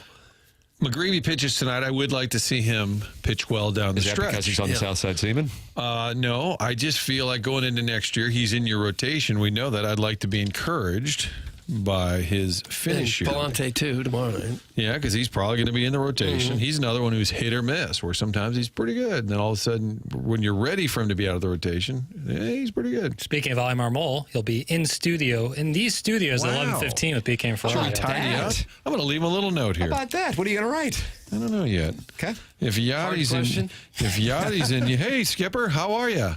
Who's big for you? Hey, fella, what's going on? That's outstanding. If Yachty's in uniform, why not some of us? Tip of the cap to the boys on BK and Ferrari. Yeah, that's a great. great GAT. 11:15 here on 101 ESPN. That will be outstanding. And you can always go back and podcast it via the Schaefer Door Company podcast or the 101 ESPN YouTube channel.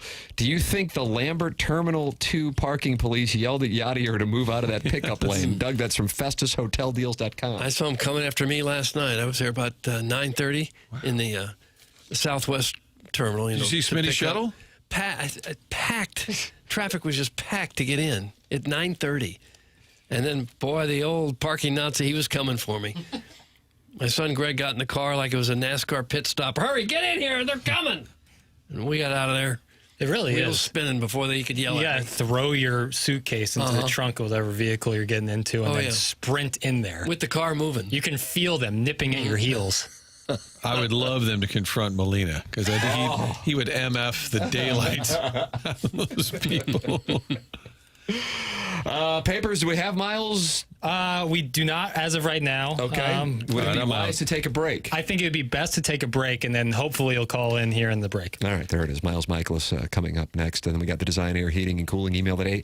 Ali Marmal in studio at 11:15. This is TMA 101 ESPN.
All right, Doug, we're waiting for Miles Mikolas to call in, but the TMA remote lamp I don't know if this is a new report, but he says in the Michelob Ultra YouTube chat, youtube.com/TMASTL, Mikolas heard there was a dog hater on the show, and he will not be taking his call. Wouldn't surprise me. Would not surprise me at all. Is that going to hurt our ability to get interviews in the future? Well, it could. It's not going to help. Skipper will not be back. Yeah, on, I'll tell you that. Yeah, I can't tell TLR.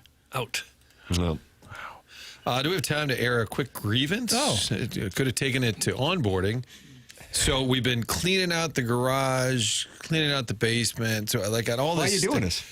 What's that? Why are you doing this? Just getting rid of junk. Okay. Just kind of decluttering. Yeah, Decluttering. and then a lot of times we'll throw stuff in the garage. All of a sudden, the cars barely fit. So I said, I found out you can get these giant bins, right? They'll bring out a dumpster to your house. And so I ordered it, and they said it'll be there Friday. Paid the money, and then they send me an alert. Sorry, none are available Friday. It'll be there Monday. But for an extra $50, we can get you one on Friday. It's kind of like an upcharge. So it is available as previously guaranteed. And wow. so But they the texted, $50 they texted this, and I wrote back, joke. And now they wrote again, the same thing. Click here to order for $50 extra. Sounds like it's AI season. So what are you going to do? I'm going to wait till Monday. Screw those. I didn't really feel like doing it anyway. Yeah, I think that saves the day. Miles Mikolas has just joined us here on the Collier and Thompson phone lines. Miles Mikolas with us for Big League Impact, and he joins us here on 101 ESPN and the TMA STL YouTube channel. Good morning, Miles. Hey, guys. How's it going? Good. How are you doing? Good. Can't complain. Another sunny day here in St. Louis. And the Cubs in town for 3. You guys coming off of taking 2 out of 3 in Los Angeles against the team that certainly is considered the standard in the game. Considering where the team was coming off the trade deadline with some of your teammates going to teams that are in the mix for division races, to take 2 or 3 from the Dodgers, how did you guys view that going into the series and now coming out of it heading into this homestand with the Cubs, Rockies, and Yankees? Yeah, from a confidence standpoint, as a team, as players, we love our team, right? We know each other, we know what we're all capable of. So, winning a big series like that isn't necessarily surprising to us. Because we're aware of our talents, but it's nice to surprise people. Obviously we go into a lot of series this time of year, after the trade deadline, things like that. People look at us as maybe an underdog, but, there's nothing wrong with going into a series with the chip on your shoulder, things like that. So, we feel good about it. We feel good about ourselves as a team. I think I made a comment to someone, even after the trade deadline, getting rid of some of those relievers, we're still only, a good 2 weeks away from being right there in the mix, nipping on people's heels again. And again, if you go in the clubhouse and ask everybody, how confident we are, as a group in ourselves, I think, that confidence is always going to be through the roof, as it should be. When you have a rough outing like you did against LA the other night, is there something specific that happened? I mean, and if you look at your game logs from this year, you'll pitch well, then you'll have a rough one. Is there something specific every time it doesn't go well? Sometimes it feels like you're taking 2 steps forward and 1 step back, which can be really frustrating as a player. Trying to go out there and give your team a chance to win every time out there. But a lot of times, it's the big leagues. There's not a lot of room for error, and it's just 1 or 2 mistakes. Take away the 2 mislocated fastballs to Muncy, and it's take 3 runs off the board right there. Lead off double, never good. Got out of it. 2 outs, nobody on. Could have been a pop up, and there's 1 run, and all of a sudden it turns into 2, and then base hit and a homer, it's 4. So I think those games where I get into trouble is definitely those games where I get into trouble with the home run. I know last year I got into some trouble. It was more the hits. And I feel like this year it's been, obviously last year the home run also, but this year it's been more that home run ball, because those get you into trouble quick, right? You get an out and then they get a single, you get an out, they walk a guy, 2 on, 2 outs. You're 1 pitch away from a 0. Or 1 pitch away from a 3 spot. So, being careful with those runners on and those 2 outs where you're just so close to getting out of it, but also so close to being in in a world of trouble, so to speak. So, definitely frustrating. Definitely an easy, not necessarily an easy fix, but a fix that's very doable, right? Like, let's be a little more careful in some of these situations, or maybe go, instead of waiting to set a guy up for that 2-strike pitch, maybe let's just try to get him out, right away, kind of deal. But when you're on, is it all location? Is it getting a call here or there? What when it works for you? Because obviously you're not blowing guys away with miles per hour. So when it's right, how does it work? Yeah, I mean, getting a couple extra calls on the corner can make a big difference sometimes. It didn't really get me into trouble the other day. I know I got a couple close ones in the second inning, but those didn't cost me any runs. But then sometimes they do, sometimes they don't. I'm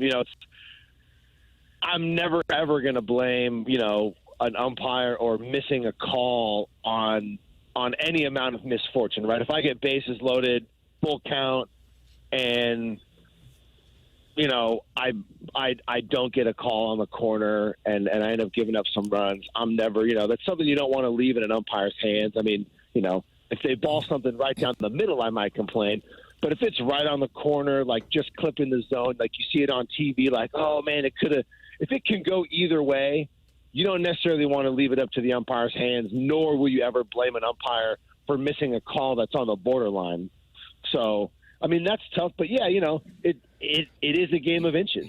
So sometimes it's, was that sinker really in enough? Was that slider really away enough, right? Like, you can get it away, but was it away enough? I think those are your margins are a little slimmer sometimes. How long does it take you to get over a bad outing? Is it a day or two, an hour or two, or 5-10 minutes? Is that it? Well, that's a good thing, I would think, huh? If you're carrying around those things too long, I mean, there's nothing wrong with being critical, going back, watching the video, and saying, I could have been way better here, way better there. And using those things as motivation, or taking those things into a bullpen and working on those things. There's nothing wrong with that, but you don't want to sit there, 2 days later, frowning in the clubhouse. You don't want to be a bad presence in the clubhouse, like moping around, being sad. And you certainly don't want to go out, into your next outing worrying about last outing. So it's important to flush it quick. I mean, generally, 24 hours at most. Guys have the 24-hour rule.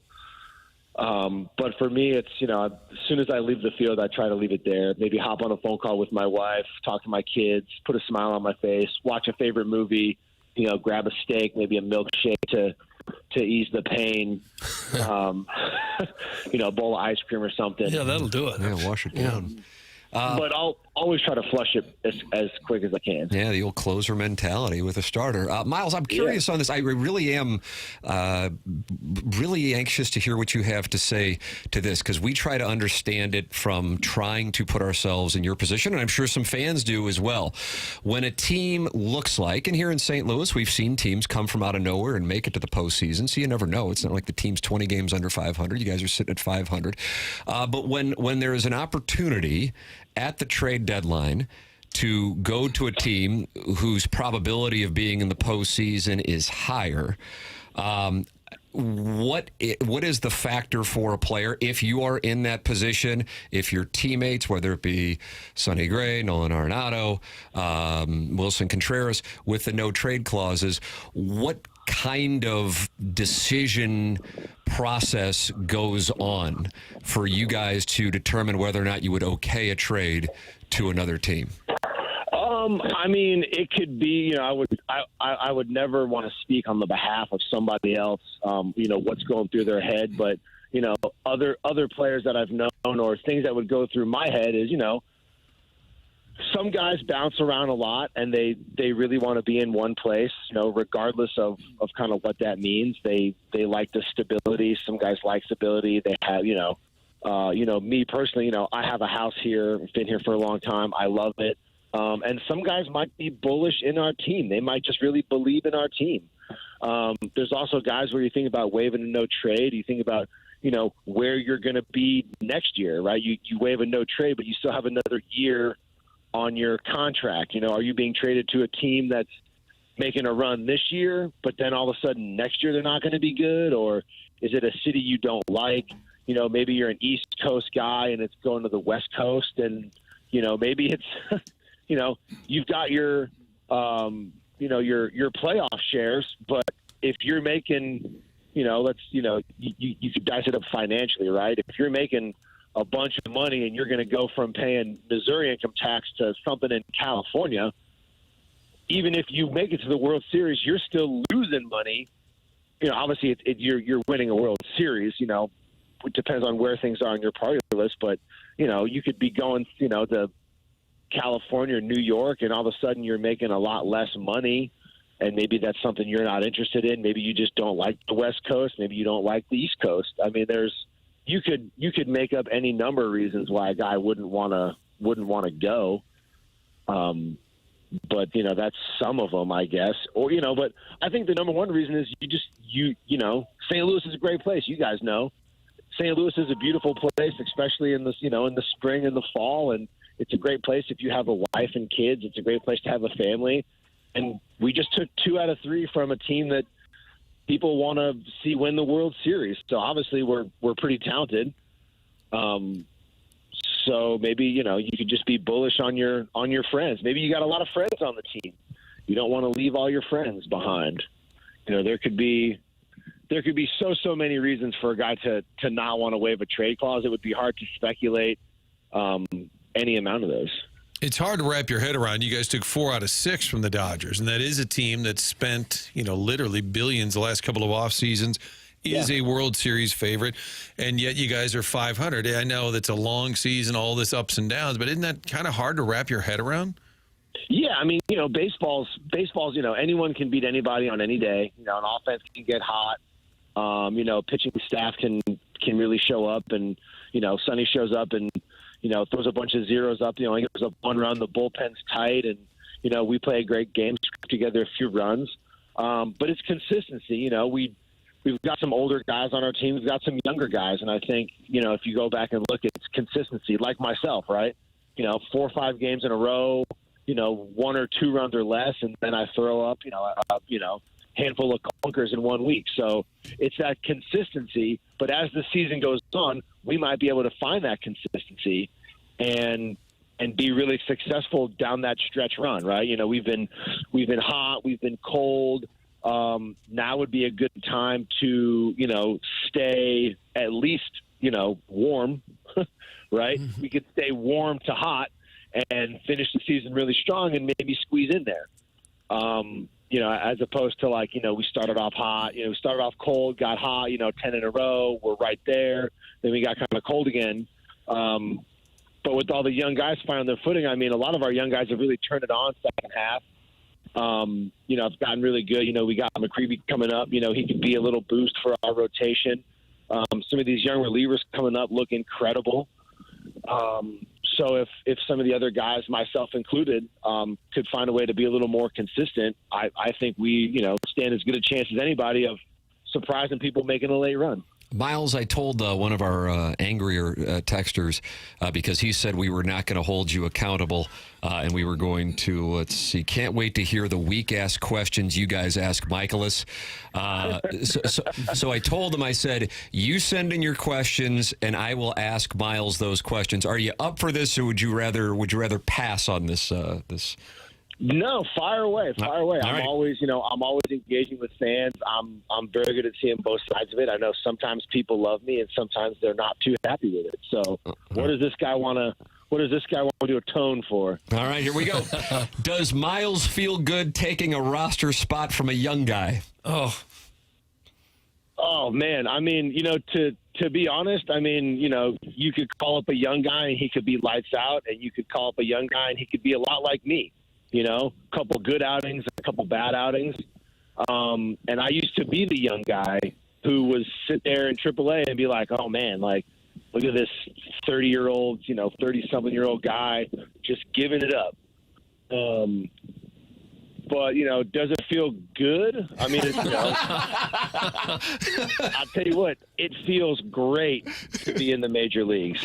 Yeah, that's probably a nice perspective to have. It feels great to be in the major leagues. And if you want to spin it from any amount of vantage points, I mean,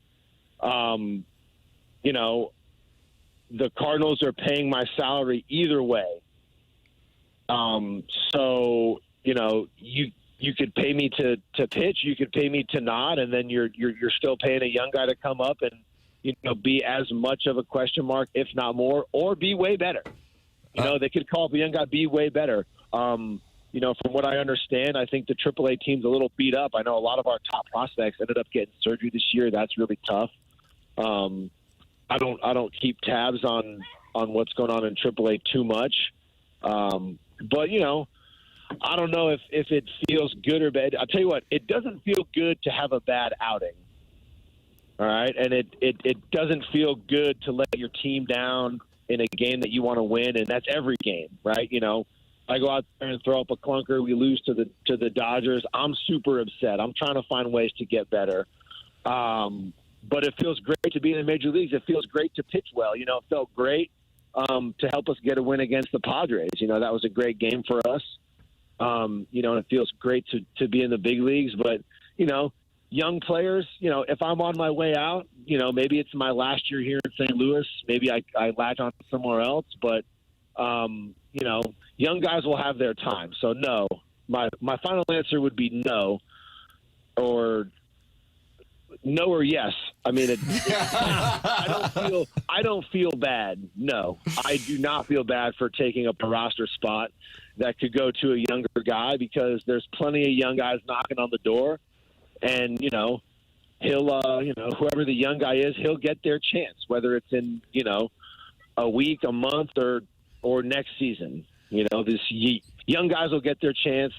I'm not getting any younger, and they're just going to get more experienced, right? The more experience they get in AAA, the better they'll be when they get here. So I'm just helping guys get seasoned, maybe. All right, what's a better insult? Our text line, when they're mad at a player, and a caller, they say they need to drink bleach. Our pitchers that struggle, they often tell them to launch them into the sun. Oh, yeah. Which do you prefer? To be told, tell Mikolas, clip this off, Tim, so we can say we held him accountable. You tell Mikolas he can either drink bleach or get launched into the sun. Yeah, your choice. I mean, to be honest, I could care less.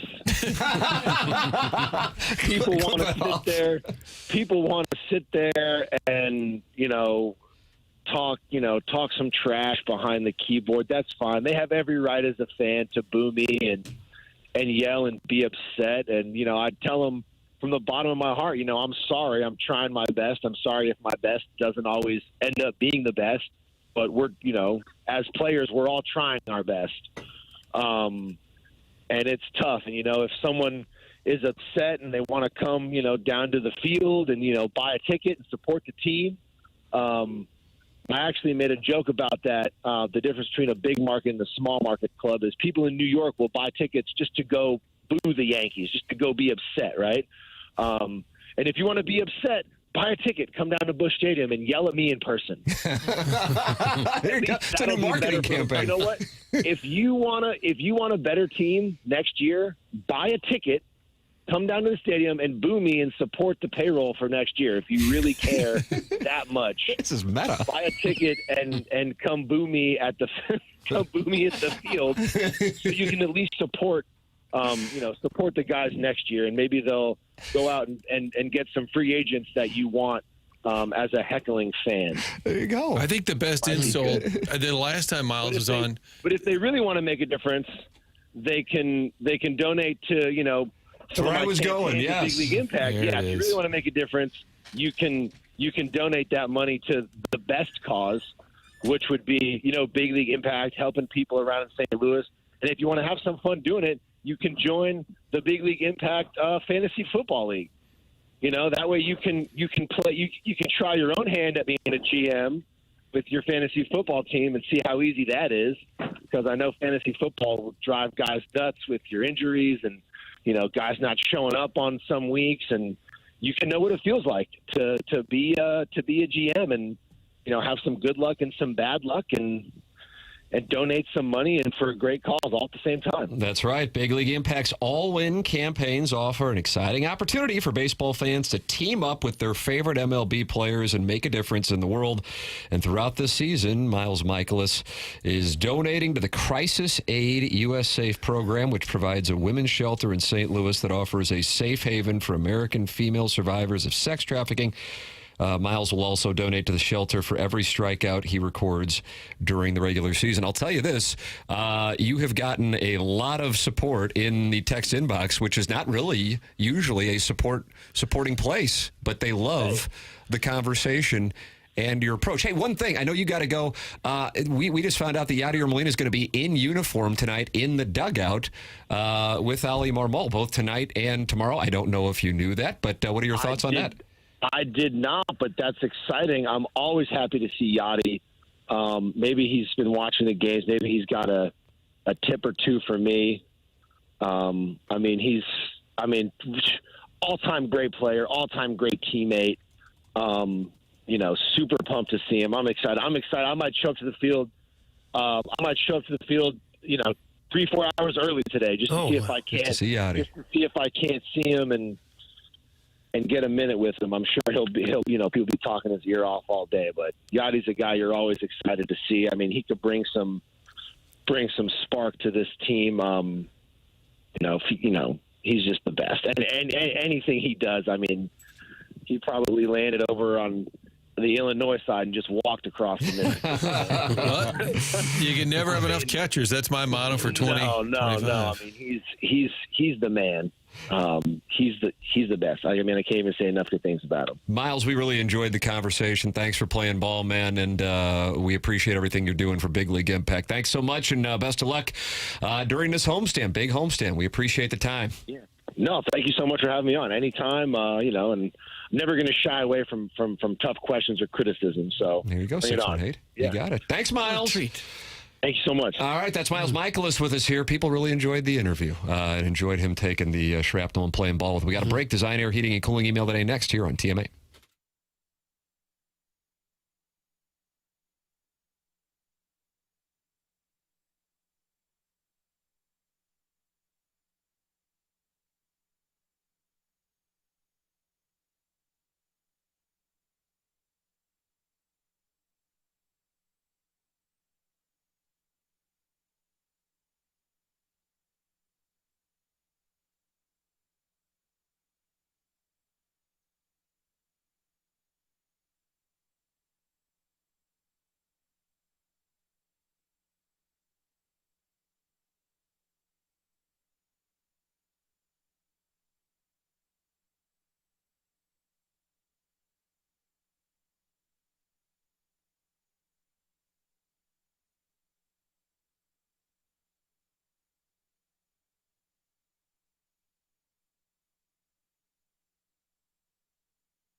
This is Jackson with a Sports Center update. It's brought to you by Saliga Heating and Cooling. Cardinals back in action tonight. 7:15 first pitch against the Cubs here in St. Louis. Michael McGreevy taking the mound for the Redbirds. That was another Sports Center update brought to you by Saliga Heating and Cooling, a Daikin heating and air conditioning dealer.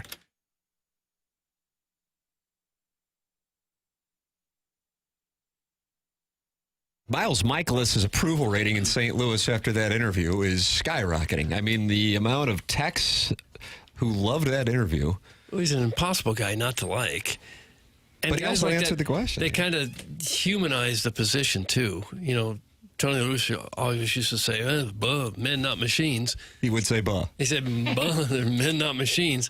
And it's true. When you hear a guy be very honest like that about what it's like to go through the good times and the bad times, you can't help but like him. Yeah, and it was great, man. It was a fun conversation. I mean, he's honest, right? That's how he feels. That's how he conducts himself. Some people after a game are probably at their locker crying, miserable, and it's just not him. I appreciate the fact he said at one point, because it sounds a little laissez-faire at times, but he did say, hey, man, I hate it. When I let the team down, I've got a clunker. It sucks, you know? And so, of course. And the question oftentimes in the postgame, you go up to a pitcher who gets rocked. Everybody's like, hold him accountable. The question is basically, hey, why were you so bad? That's basically the question. Mm-hmm. Manlove did not like the interview, though, Martin. He said, who the F asked for this interview? Do you guys think any fans care what this guy says? Gag, F this guy, drink bleach, get him off my radio. What's it like to steal over $100 million from a baseball owner? I'm not supporting this crap. F that guy. Tell me his name again, Tim. Manlove. Manlove, you just got yourself suspended for a really bad take, suspended for a period of 2 days' time. And I am also tacking on a 40% tariff. Oh, he's got 40% tariff. 40%. James Carlton won't do that to you. He's online at carltoninsurance.net. He's my insurance agent and has been for 6.5 years. Big Missouri supporter. And I can't say enough about the customer service I've experienced with James and his staff. It is a world of difference. And I would tell you that even if James wasn't sponsoring the show. But he has been sponsoring the show. My podcast going back to start in 2017 and TMA now for the last 5 or 6 years. It's just amazing the difference between James and other insurance agents with being proactive in ways to save customers money, but then also the customer service. That is the thing that separates them. You can make the switch, 314-961-4800, or go online at carltoninsurance.net. If your insurance costs a leg and arm, call James Carlton State Farm. I think in a weird way, the 6-1 hate actually did Miles Mikolas a favor by asking the question that then Miles then delved into that the audience enjoyed so much. I would recommend going back and podcasting at Schaefer Door Company Podcast or going back on the TMA YouTube channel for any of the interviews for that matter. All great today with Vitale, Matt the Bat Holliday, and Miles Mikolas. Time for the Design, Air, Heating, and Cooling email of the day. Martin, a rare chance for you to vote. Yeah, I feel like Mikolas. I'm blocking Kurt, the young guy, in his chair. Hey, boys. First-time caller, long-time listener. I sit here in my work truck doing a job that wasn't in the description and alone because my partner decided to call off today because he stayed up too late playing World of Warcraft with the bros. I can't quit this gig because maybe there is a room for upward growth, but also I have 2 kids, 2 dogs, and a wife that are draining me. But I can't help but think about a time where the stands at Busch Stadium would fill with the roars of fans because we had players like Matt Holliday that played harder than me after I heard Joey Vitale say we got to keep people coming in this world. Okay. Now we get to eat meatballs from Miles like the rest of the league that have a lower Baseball America 2080 rating than the meat at the restaurant over in Arnold. The truth is, if I stayed up too late again drinking Evan Williams and recruiting 4-star players here at the University of Cincinnati Bearcats, where we have won back-to-back championships on Heisman, and the committee still doesn't respect us with a slap in the face, number 14 preseason ranking, we will show them. Once we land this 5-star quarterback, it's over for the rest of the Big 12. Anywho, I just wanted to email in one time, hit a walk-off like David Freese in a World Series Game 6 and fade off into the sunset like a shirtless Fabio riding a horse bareback. Happy Friday, boys. That's from Doug Vaughn's Grundle from unincorporated Arnold with Love. Unincorporated Arnold. The name was long, Man, the email was long. I What's next? have to delete one of these. This is so long. Both of them? No, one of them's Lucky. Buckswell's Longer than fine. that one? Yeah, this. And they got Ali Marmol coming in live at Yeah, we gotta- 11:15. I got to respect that. What do you got? What do you got? What do you got? What do you got? How do we fill 4 hours each day in the dog days of August when the baseball team is on autopilot with the coordinates set for mediocrity, when the soccer team is 2 points from the bottom of the table, and where we no longer have an NFL team, so we don't need to pretend the preseason games matter? They don't matter. They don't matter. First, we allow a 50-something serial masturbator to ramble on about his living arrangement as he takes turns inviting each individual host of the show to hang out with him. While no one takes him up on it. The hockey season's still 2 months away, but that doesn't matter as we have a sponsored blues segment that runs year-round because this is the business we've chosen. Doug, was that Hyman Roth? I believe it was. Fortunately or unfortunately, Joey Vitale talks about anything but hockey, even during the season, and today he pitched the plot of Ace Ventura 3 if directed by Quentin Tarantino. Hey, you guys ever think about yoga pants? Oh, you still have 2 hours to kill? Go ahead and let the boy producer weave in some commie propaganda before previewing his next podcast zone where he interviews his mom. If you really get desperate, you can always play a guessing game where a senior citizen struggles to guess the names of some asinine AI-generated list. And if you're really lucky, that charade will inspire a guy to call in, then hang up, then call back into humble brag. And he had 2 interceptions when he played football in Wisconsin Whitewater with Lance Doug. Is it Leipold? It's Leipold, I've been told. Let it be awful, boys. Again, I'm enjoying the show. That's Buck Swope, DBA, the Recess Ladies Breast. What was your answer? We got to go. Buck Swope. Buck Swope. Buck Swope. Buck Swope is one that is on air heating and cooling email today. BK and Ferrari of Ali Marmol live in studio at 11:15. Stick around for that. This has been TMA. Bye.